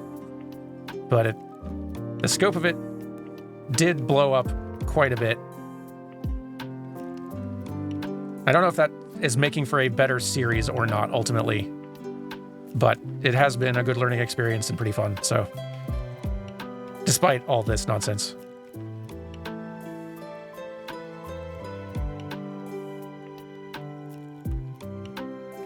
And it's the sort of thing where... If I did not make this video series, like, documenting and highlighting this particular niche interest history, I have no idea who else would.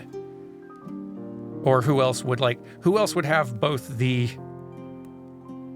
qualifications as like an animator, game dev, like who has the experience making videos like this, like,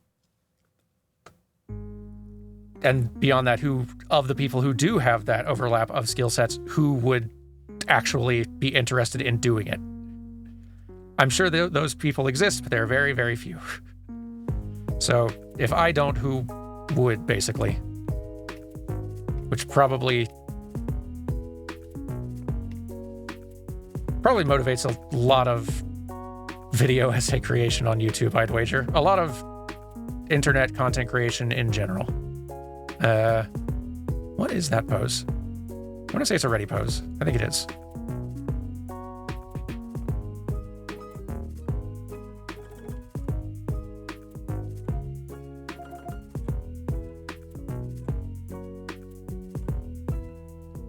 Yeah.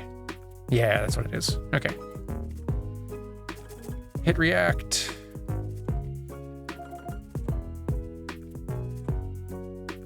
Here's an interesting thing. I should look to the game to lock this in for sure, but I can't decide if the hit react should be like still grounded or whether it should be up in the air a little bit, like with the impact. How is it framed here? It's framed as a little bit like 1 pixel up in the air, which does, I think, feel better. I'll have to check and see how the game actually does it when they're deploying these in-game. Because like in-game, they're also doing additional like motion and like shutter and stuff like that from the hit react as well. So there's more stuff in play, but I like it in the up in the air a little bit. I'm hoping that's how the game does it. Oops. Not what I meant to do. There we go. Side battle idle.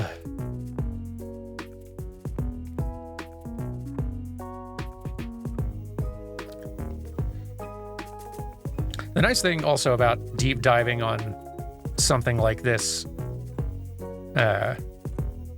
is that you just get to yourself understand a lot more about it and appreciate it and other stuff around it better with that wider understanding. Like, doing this series has taught me, has caused me to learn a ton about retro game graphics and animation. I am not an expert, but I've definitely learned way more than I knew before.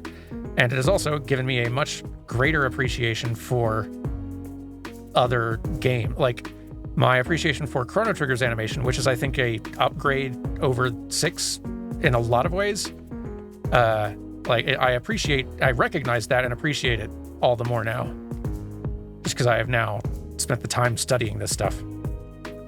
I feel like Chrono Trigger is, and I kind of mentioned this in the video, like, in the hypothetical world where Final Fantasy did stick with pixel animation for a game or two more, I feel like Chrono Trigger is a good thing to look at to sort of see, well, what might that have looked like. A YouTube vid for GoGo has been found. Oh, okay. All right. Heck yeah. Good find, account mate for ants. Let me permit you to share the link. I am excited to examine this. Here you go. Good find. And thank you for the assist.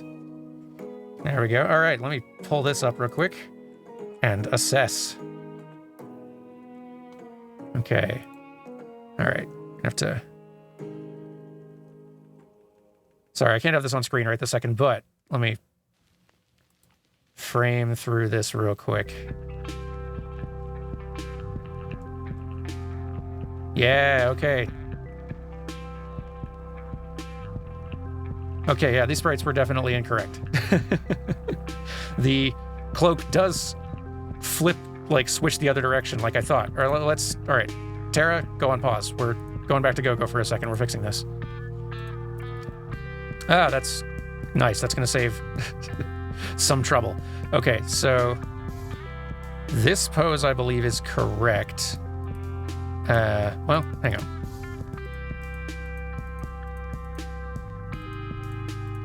Yeah, this one is correct.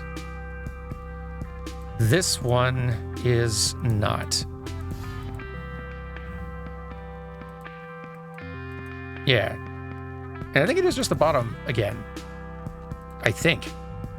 It might just be wrong in the same way a lot of these others have been, but just to be sure. That's kind of a... Oop, that's not the right selection. There we go. Flip. And then realign, because I think that's off a bit. There we go. There. Okay. Yeah, so they just got the alignment on the feet on the walking away sprite wrong in the same way that they were doing with the forward-facing ones this time. Ah, that's a weight off the mind. Thank you for finding that. Saving me. You've saved me a good amount of time later, and I appreciate that given how much time I'm going to be spending doing this nonsense today.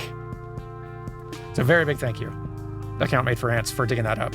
Good find, too. That's a very, very, very tiny window of walking sprites for that character before they go through a portal. That's a real needle in a haystack.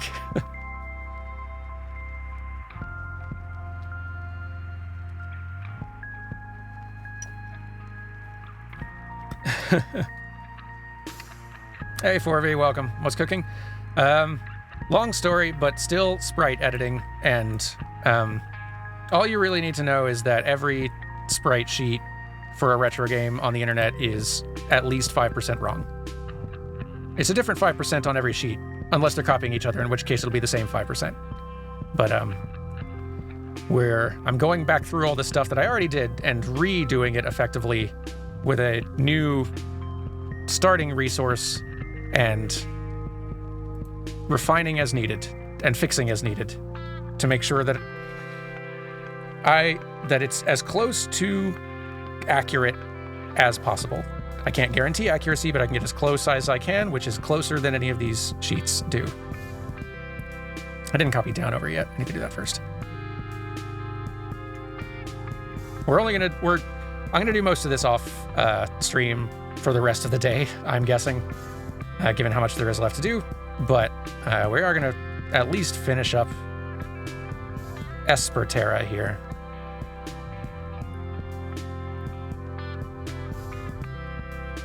So, and we're kind of starting sort of from the beginning of this process of what the process is now for me, which is pulling in, like, I've got all of these sprites in, but they've got color problems and there are some poses missing and there are inaccuracies that I keep on finding as I do this. Inconsistencies between the versions these different sprite sheet creators have made. So we're just going one by one, pasting in these alternate versions, checking accuracy, and then this will be blinking, and then trying to, by the end, have one version of each of these poses that is accurate, even if I have to go back and check game footage to confirm it. The riveting life of video essay creation, I guess, about animation specifically. That's the wink. I'm putting it in the wrong spot. Winking pose, which is very cute. Blinking from the side.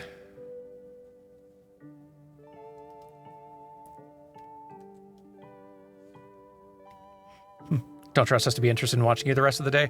No, like, for whatever reason, I am confident a lot of you would stick with me most of the day if I did this all day, but in actually, like, trying to halfway keep up with chat and talk and just being distracted, I'm working a lot slower, and I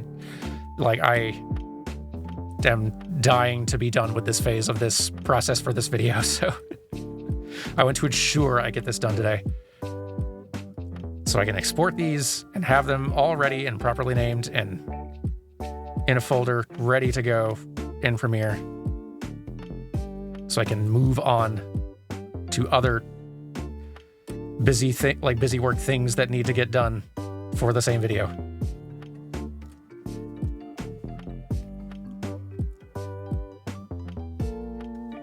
Let's see, that looks like angry. Yeah, that's angry.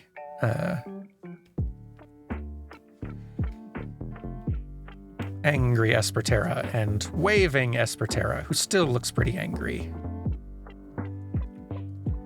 Pretty grump. Esperterra usually looks pretty grumpy.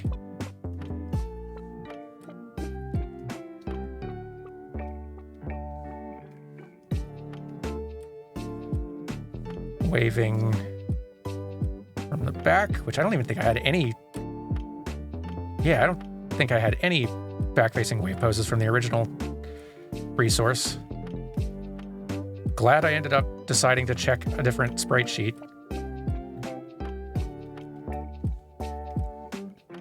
Not that it probably would have made a huge difference, but it has helped me find other inaccuracies that I am very glad to have fixed.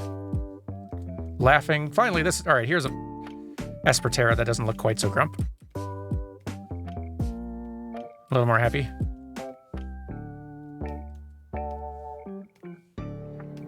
Shocked.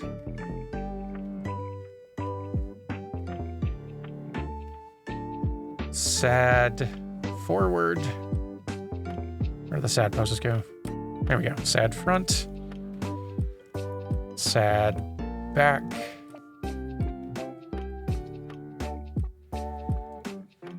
Sad sideways.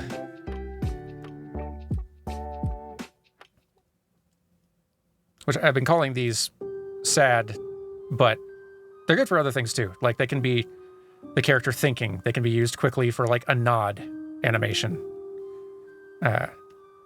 All of these have multiple uses.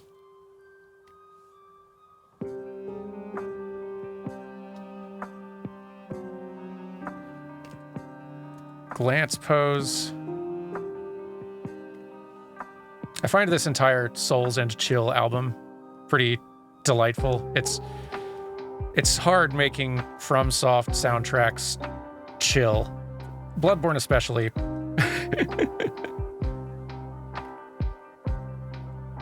But it does have a fun, unique vibe. Okay, we're up to finger wagging now. Let's see.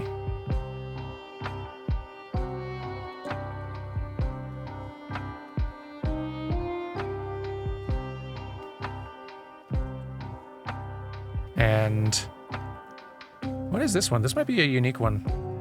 I think this is a unique one. Cool. Don't know what it is. Did I have this one before? Is it? Maybe it's Wounded. Did I have Wounded in here yet? I did. Got that already. What's that one, I wonder? It's probably a unique one for a specific story scene. I think it is. Neat. All right. Well, didn't have it before. Have it now. Great.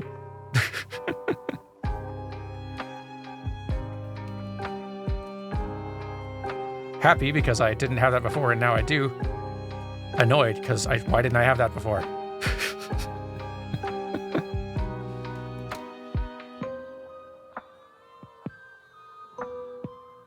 Okay.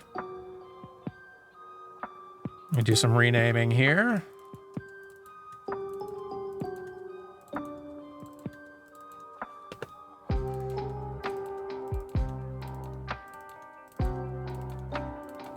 Do.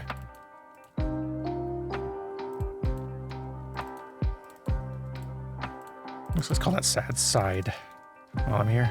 Oops, sade side. Not quite it. There we go.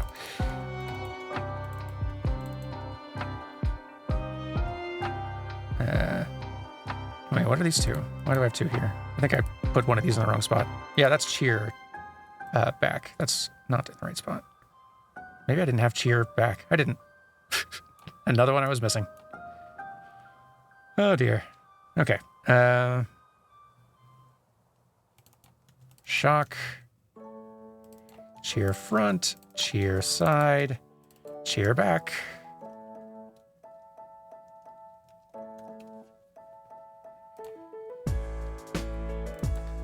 Wave front 1. Wave front 2. Eh.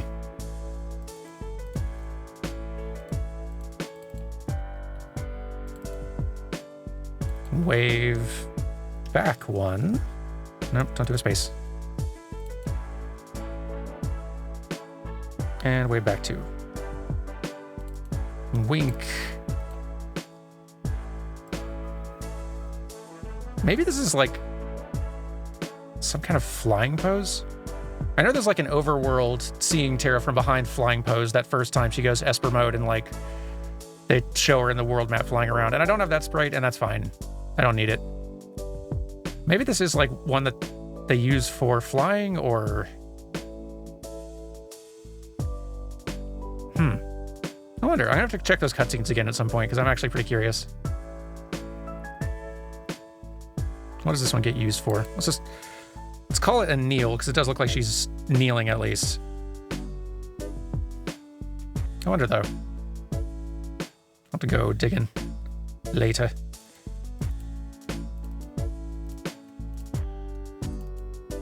Or heck, actually, after I get these renamed, I'll do it now. There's not a whole ton of scenes where she goes Esper mode in an actual story sequence. So it shouldn't be that many to dig through. It's kind of like a few select spots, right? And I'm guessing if the sprite shows up in any of them, it's going to be one of the early ones.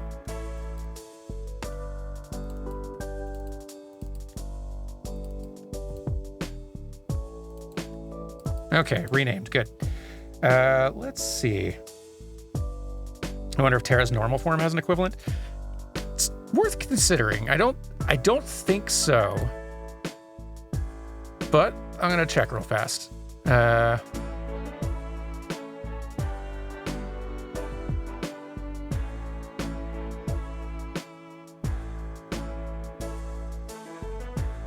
She does have like a kneeling kind of pose. What is that one called? And is it in here? Because if it isn't, that one is direly... Yeah, it's the wounded pose. Okay, she has her wounded pose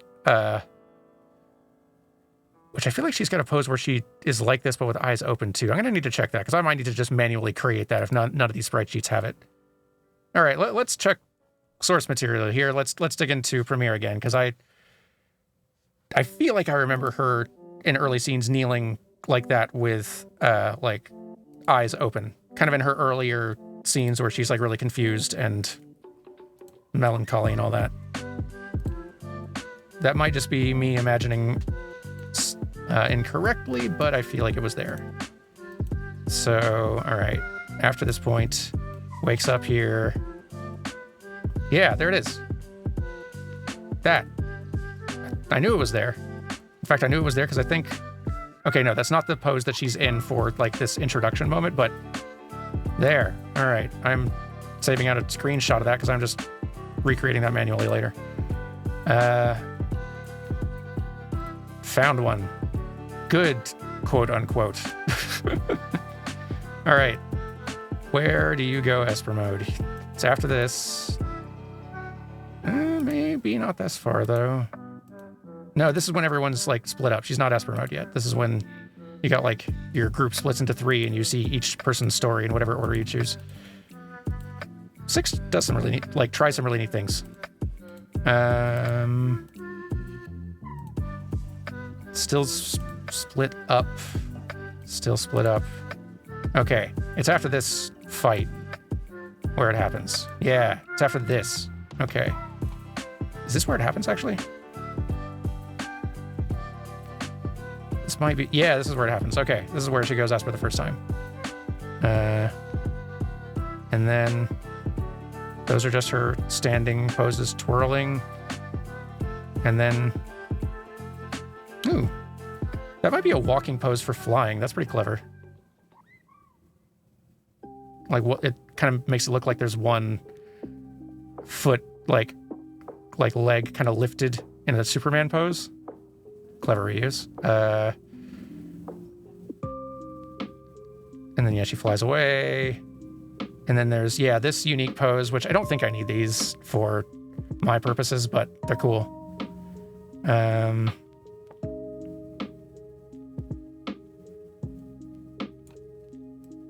And then it's a while before they find her again. She's in Zozo. Where's Zozo? Not the lock stuff. Okay, they're in Zozo now. So this is where they find her. Okay. Wait. Okay. She has a reaction to Ramu. I should double check. Y'all are seeing this, right? Okay, yes, good. Suddenly I had this thought of, what if you guys are not actually seeing Premiere right now? That's going to be very annoying to watch. Cycling in and out of her angry pose as she's sort of like reacting to it. That's her, I think, wound. Is that her wounded pose? Photoshop, is that her wounded pose?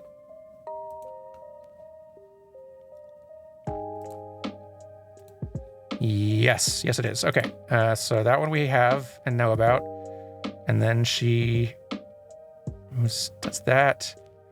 That's like her attack or ready pose. Just really good use of all her different available poses for all this stuff to sell it.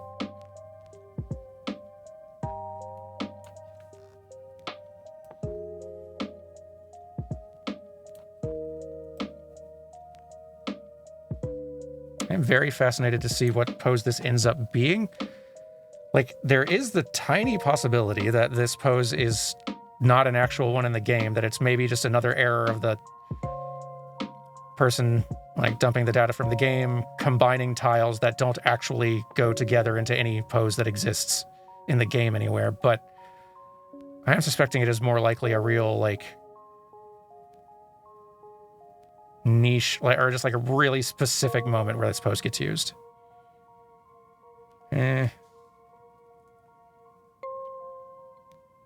Y'all are seeing super, like, choppy video playback, by the way. That's just because I'm, like, quickly scrolling through stuff. I'm not playing it back at regular speed. Okay, then the party does a lot of their own stuff. There's the opera. There's the... more opera. Meet Setzer. go to Imperial capital.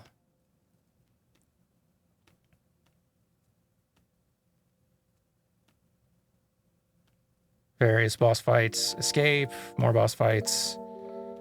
Escape, escape, escape. All right, we're back to Terra things again. Kind of. I think she's still... Yeah, this is... flashback story stuff. Okay, they fly back. She's still there, bedridden. I don't think there's other poses that happen here, but after this flashback, she will wake up. I don't know if she'll still be an Esper, though. Nope, not an Esper anymore. When does she turn into an Esper again? In the story.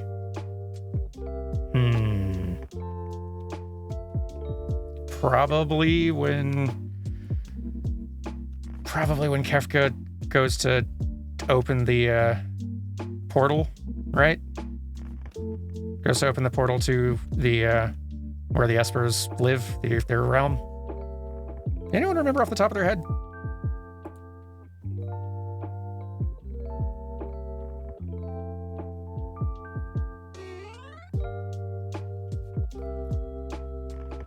Are there any other modern games using limited sprite sheets to animate like Final Fantasy IV and VI did? I feel like it's an interesting limitation that would breed creativity.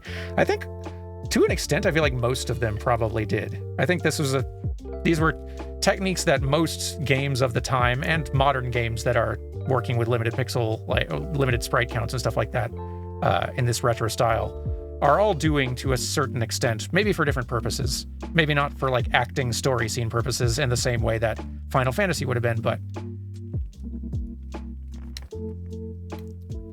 it is definitely a thing I see in lots of places.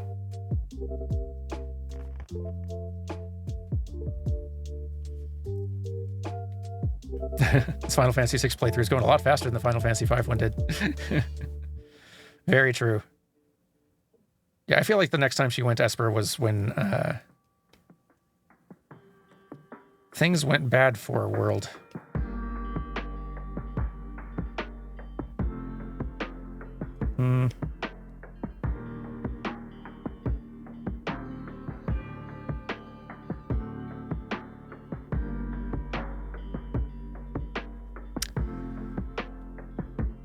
Although maybe she didn't actually go into Esper form for this. She definitely does in the World of Ruin sequence, though, trying to protect the kids. And that actually is, if she doesn't go into Esper mode anywhere in this, that is my next guess for where the sprite might be from. It's like there, or in like the very end of the game. Like maybe even end cutscene after the final boss. I really don't need to go digging for all this. I'm just curious now.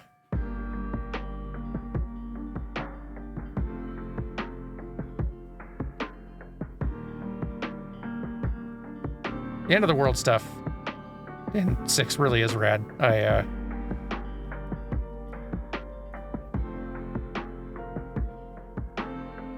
I'm not like 6 isn't my like one of my top Final Fantasies and favorite picks like it is for a lot of other fans, but there's a lot of really cool stuff in 6 though. Okay.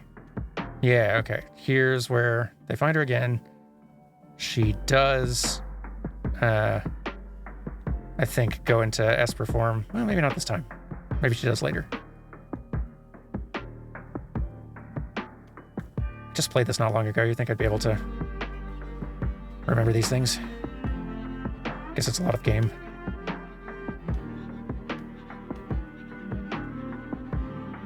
Wait, all right.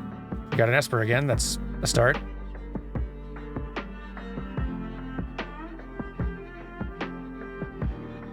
She arrives. Esper. Fight.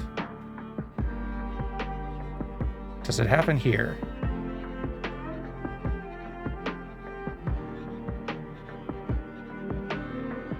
It might.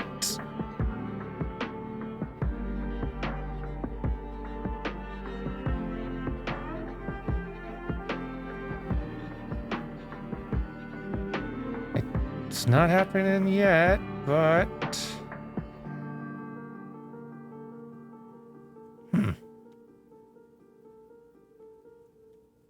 Okay, doesn't happen in that scene. Kind of surprised almost. I'm going to the very end then. I think, like, if it's not there, I don't know if this pose is real.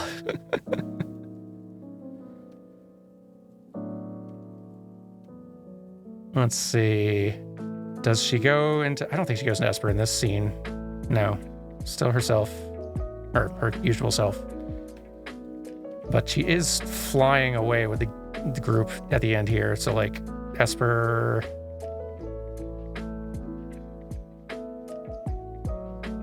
Walking... Fall...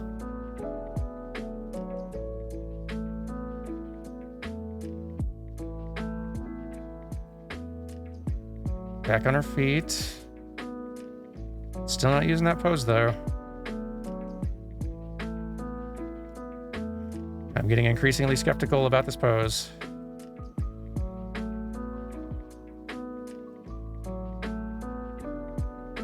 Alright. On the deck of the ship, still in Esper. Wait. Oh, there's a new one. Okay. I don't need that one, but I kind of want it. Screenshotting that for sure. Both of them. Both frames of it.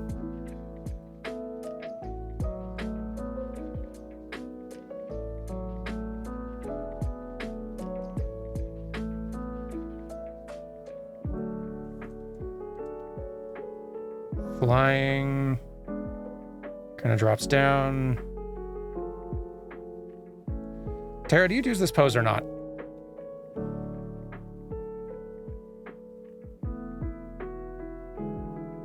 Wait, you land, you're back on the ship.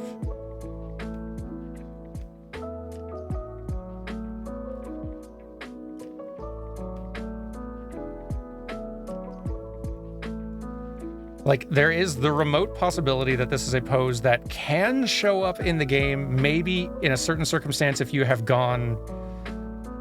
you've morphed into her Esper form in the middle of a fight. Like, maybe there's a story cutscene pose type thing that this is the Esper form of that she would do alternatively instead of the one where she's in her regular form. Maybe.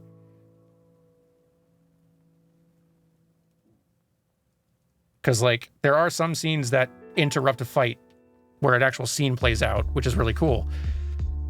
And you could have morphed her into an Esper before that.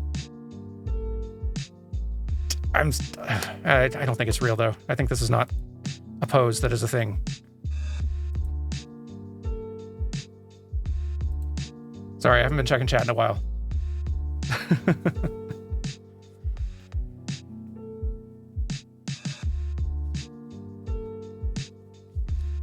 Yeah, like, I don't think this pose is in there.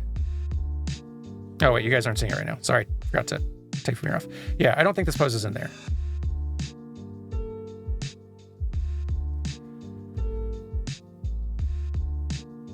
It does sort of look like a flying pose, though.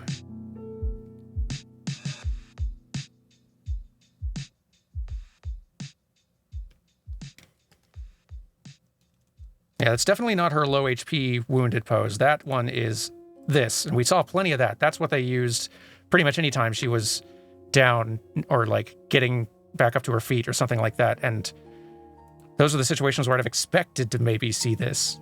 But, yeah. It is cute, though. I'm gonna hang on to it just in case while doing the video edit, in case I see it somewhere. But yeah, I'm feeling pretty skeptical on this one right now. So, all right, let's back to actually just finishing these up properly and making sure we have the final good, correct version of all these. So, angry pose. Colors are slightly better. This one, so good. Front-facing blink. Yep, better colors. Side-facing blink, better colors. Downed, let's get it aligned. And much better colors. Can really see it in the pink of her hair. Okay, got these matched up incorrectly, but definitely brighter. Yep. Glancing pose, better colors. Laughing pose, that one's almost the same, but we'll just go with that. Misaligned. Okay. Sad front facing. Better colors. Sad side facing. Whoa, there's a very big difference. Okay, who's right? The new one's right. Yeah, this is the color they use for shading her skin. Not that, that's for shading her hair. This is just an error in the previous version I was using, and that's why we look. That's why I'm glad I dug further into this and checked, because now I'm finding all these little things that I didn't spot the first time.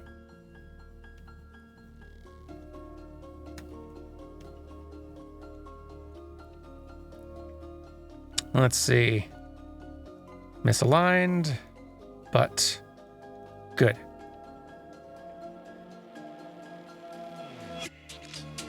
Better. Better. Better. We're getting through it. We didn't have a version of this before. Now we do. Hooray.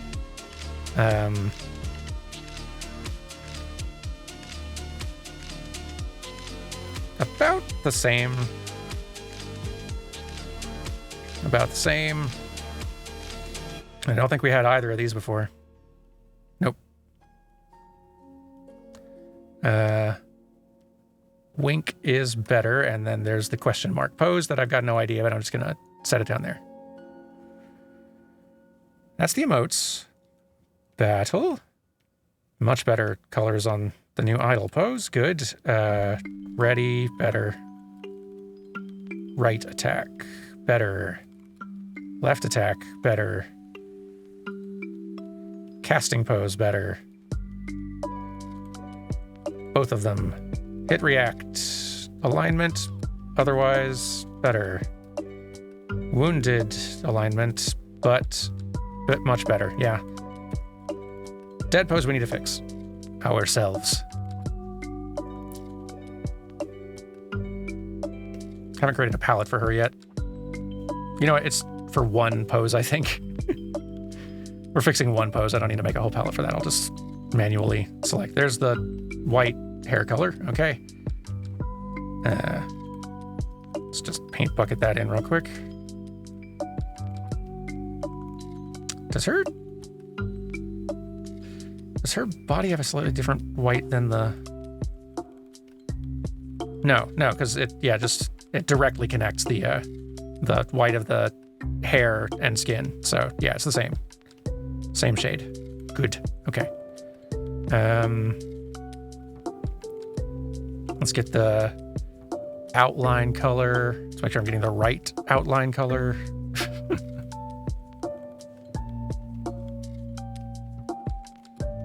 Okay. Applying it dot by dot, which takes less time than you'd think. And there's all those. Okay.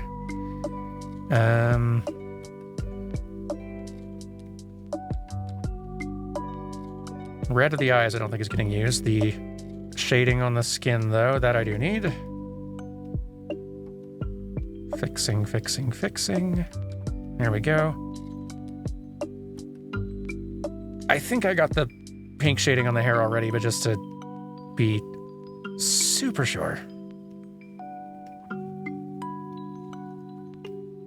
I hadn't. Glad I checked. Or if I had I'd selected the wrong color from a old sprite I'm replacing. So, good. All right. Fixed. Better. Battle's done. Neutral sprite, just needs to align it better. Wait, we have something. I think my previous version had shaved off a couple of pixels there that were supposed to be there. Yeah, I think it had. All right, glad we got this. Because that's how it's supposed to be. Wait a minute. Or this is a... Wait a minute. They're both... Which of these is right? One of these has the extra pixel on one side, and one has it on the other. which of these is right. This will be a lot easier to find, at least. Premiere.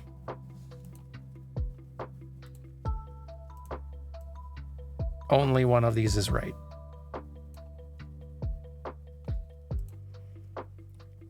So I don't think that the sprite is actually symmetrical. I don't think the hair...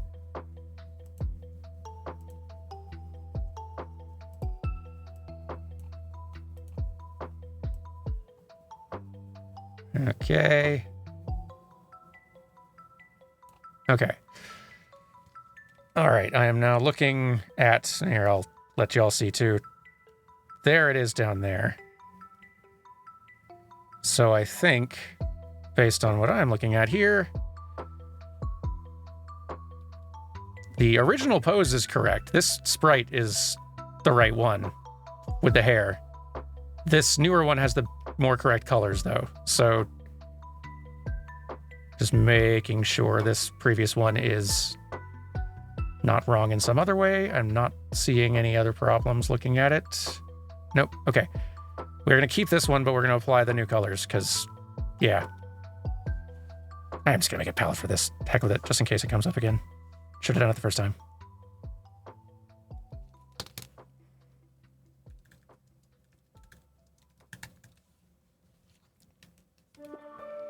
Okay.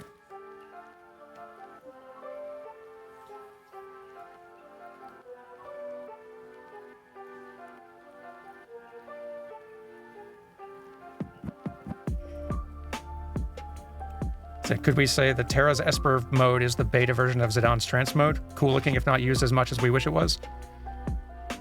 Kind of in a way. Like, gameplay-wise, it is better than trance mode in that you get to choose when it happens in battle.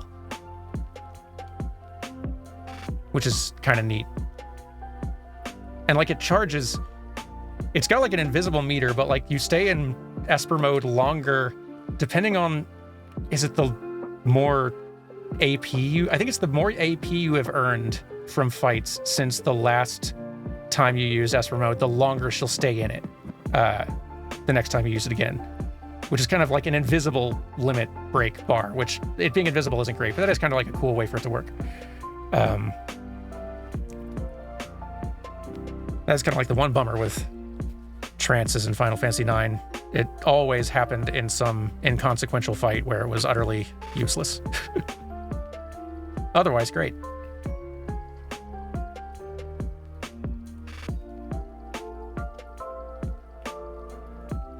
Okay, let's see. Let's grab colors. Outline color. There we go. Skin and hair color. Hair shading. Skin shading. Eyes. I think it's just the 5. Yeah, just 5 colors on her. Excellent. Nice and easy.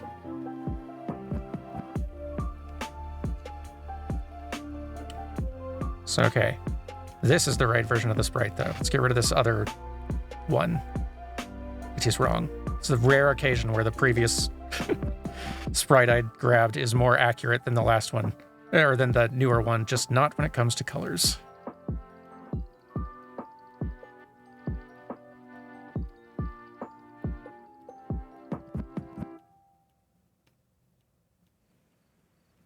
Let's get all of these dark purple outline pixels here.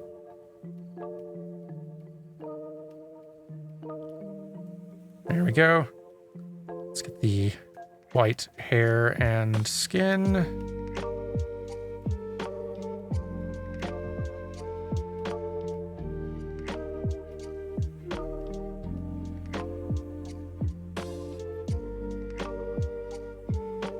Let's get the pink hair shading.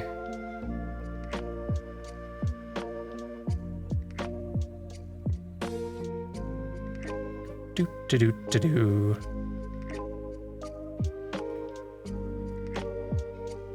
Skin shading. There we go. And eyes. Boom. Okay. All right, that one's fixed. Hooray. Side pose. Colors are better. Rear pose. Ooh, we got another misalignment issue. And also, pixels missing. I trust the original. I trust this more. I trust the original I had more. So I think I'm just going to recolor what I had before. Yeah, let's do that. What an adventure.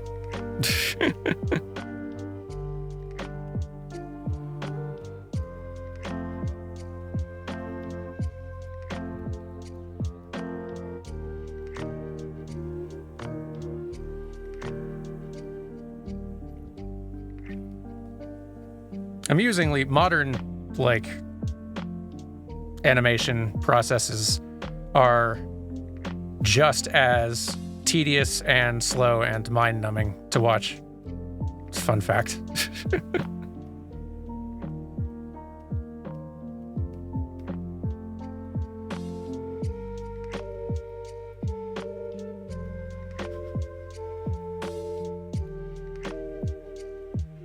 Okay, all right. Colors fixed. Front-facing walking poses. Did they do the hair wrong in all of these new? I think they did. I think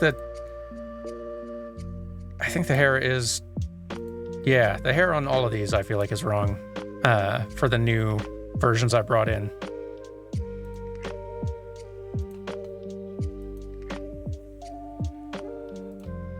Yeah, no, I think these are all incorrect, which like is a lot of poses to color tweak, or wait, hang on. So, well, you know what? I think if I just erase these two, that might just really be... Yeah, okay, let's just erase those stray 2 pixels, and that fixes it. Then I don't have to hand paint anything. That's working smarter, not harder, eventually. All right. It's definitely going to need some work on this in several ways. What? Okay, so...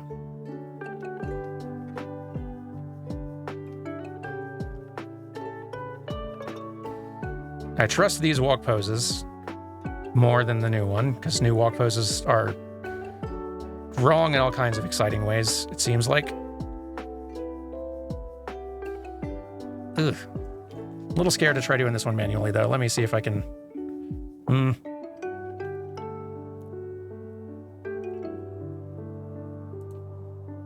Let me find a spot where Terra walks forward in Premiere real quick, because I'm a little wary of guessing on kind of like how the hair swishes.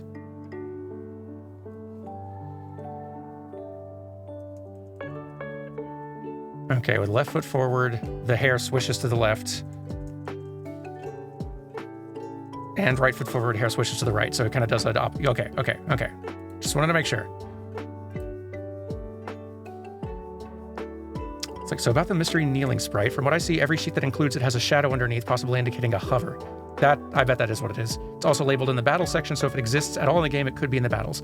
That's a good hunch. I'm gonna test that. I'm gonna later on open up, to dig back into the game, do a previous save, and switch her into Esper mode and see if I can find what's happening there. Like, what move might she use where she would float? That's interesting, because I trust it's in there now. I just gotta find it. Thanks for finding that. I don't know if I would have... I was really assuming that it had to be a cutscene specific sprite. So, this is worth... Like, that helps me narrow it down, where to hunt. Good. Okay. So yeah, I trust the directions of this hair is swishing in this sprite. And there's enough that I gotta change here that I don't trust myself to do it perfectly. I'm just gonna recolor this one. That's safer.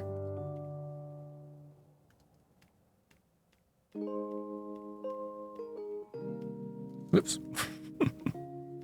Surprised that I've been misclicking like that more while I do this.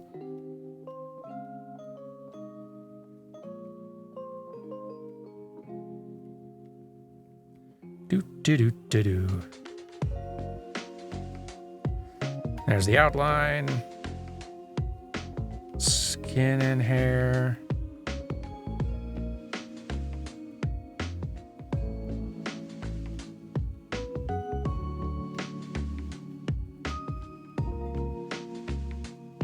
pink hair.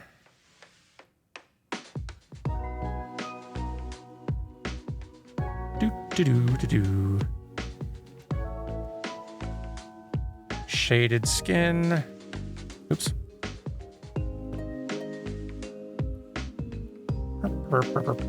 And finally, red eyes. There we go. Okay. Sideways walk. Better and almost identical. The colors might be pretty correct there in the original. I think they were, but good. Back-facing walk. Maybe these are just mismatched. No.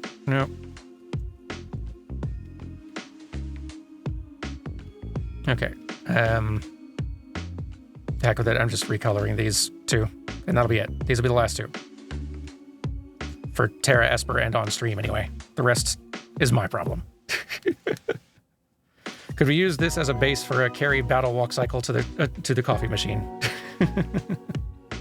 Probably. This is not a bad reference for, like, if you want a 16 by 24 16-bit sprite for a long-haired, kind of long, big-haired character. This is actually, like, Terra's a great reference for it.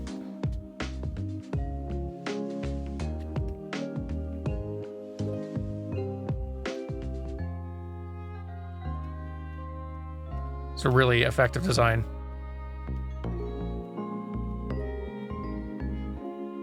I've said it before in previous streams, but I really do feel like 6 character sprites are Shibuya's finest work.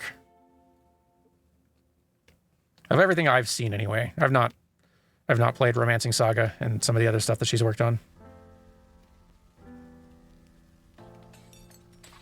Oops, that is not the correct color. That's better. Good.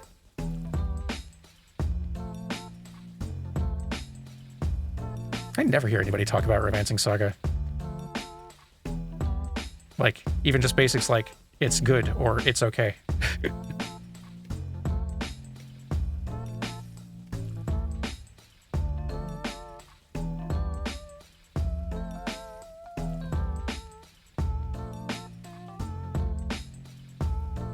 The purple highlights for the hair are doing so much work for these sprites. They really are, yeah. The, like, I'm impressed at how, with such tiny dimensions to work with, Shibuya is really doing a great job at putting shading and, like, shading pixels in just the right spot to create a sense of dimension and shape. Using very few colors. Which you have plenty of experience doing at this point. But, like, it's real well done. And I think that's it. Yeah, okay. I don't think those are aligned right, though. Well, or are they? No, they are. Okay. Awesome. All right. Esper Terra is done. Still plenty more for me to do, but I can get that done today. After having a lunch or something. I tried the demo for the brand new Saga game, and it is very unique. Not sure that it's good, but it's definitely different. The Pokemon trainer sprite, you made some incredibly charming sprite work. Oh, thank you. I appreciate that. It's like, really, I'm just creating a little fusion of the Pokemon Gold trainer sprite art and Dan, like, and adapting it to Dan's style of me a little more, but I'm glad you enjoy. It was fun to do. It was nice to work on, do a kind of sprite work that wasn't this.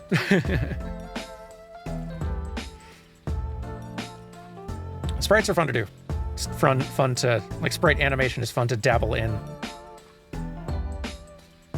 Gives me all the more appreciation for, like, really good sprite work. Is the Gen 3 sprite still working, or is it ready for the Gen 3 games? It is, yeah. Yeah, I've got that one good to go. Past that, I don't know if I'll, like, once we get to Gen 4, I'll look at the, I will look at the sprite art and see, like, if the visual style or, like, shading style changes significantly, maybe I'll make an updated version that kind of matches the aesthetic a little more, but Gen 3 that version might cover us for a while. But yeah. Anyway.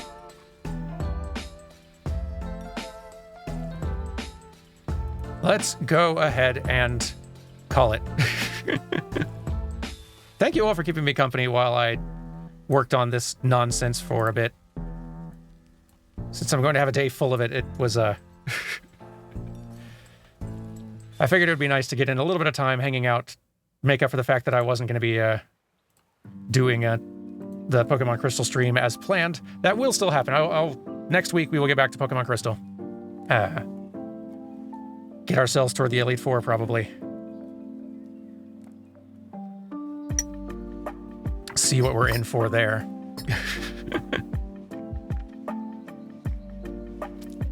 But yeah, thank you all very much for watching, subscribing, to our raiders, our gift subbers. It's very generous of you. Has anyone ever thanked specifically yet?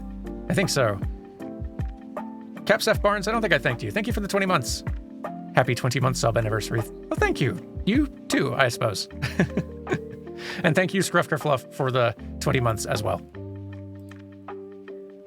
This has been quite nice.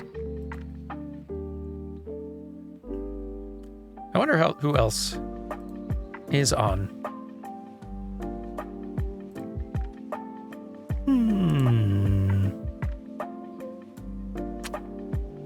Jones is doing something called Poke Rogue, and I don't know what that is, but has he been going for 9 hours? Of course he has. I feel like y'all are owed some Pokemon. So, well, that or he's been going for 9 minutes. But I think it might be 9 hours. I want to know what Poke Rogue is, and yeah, y'all deserve some Pokemon, so we will go there.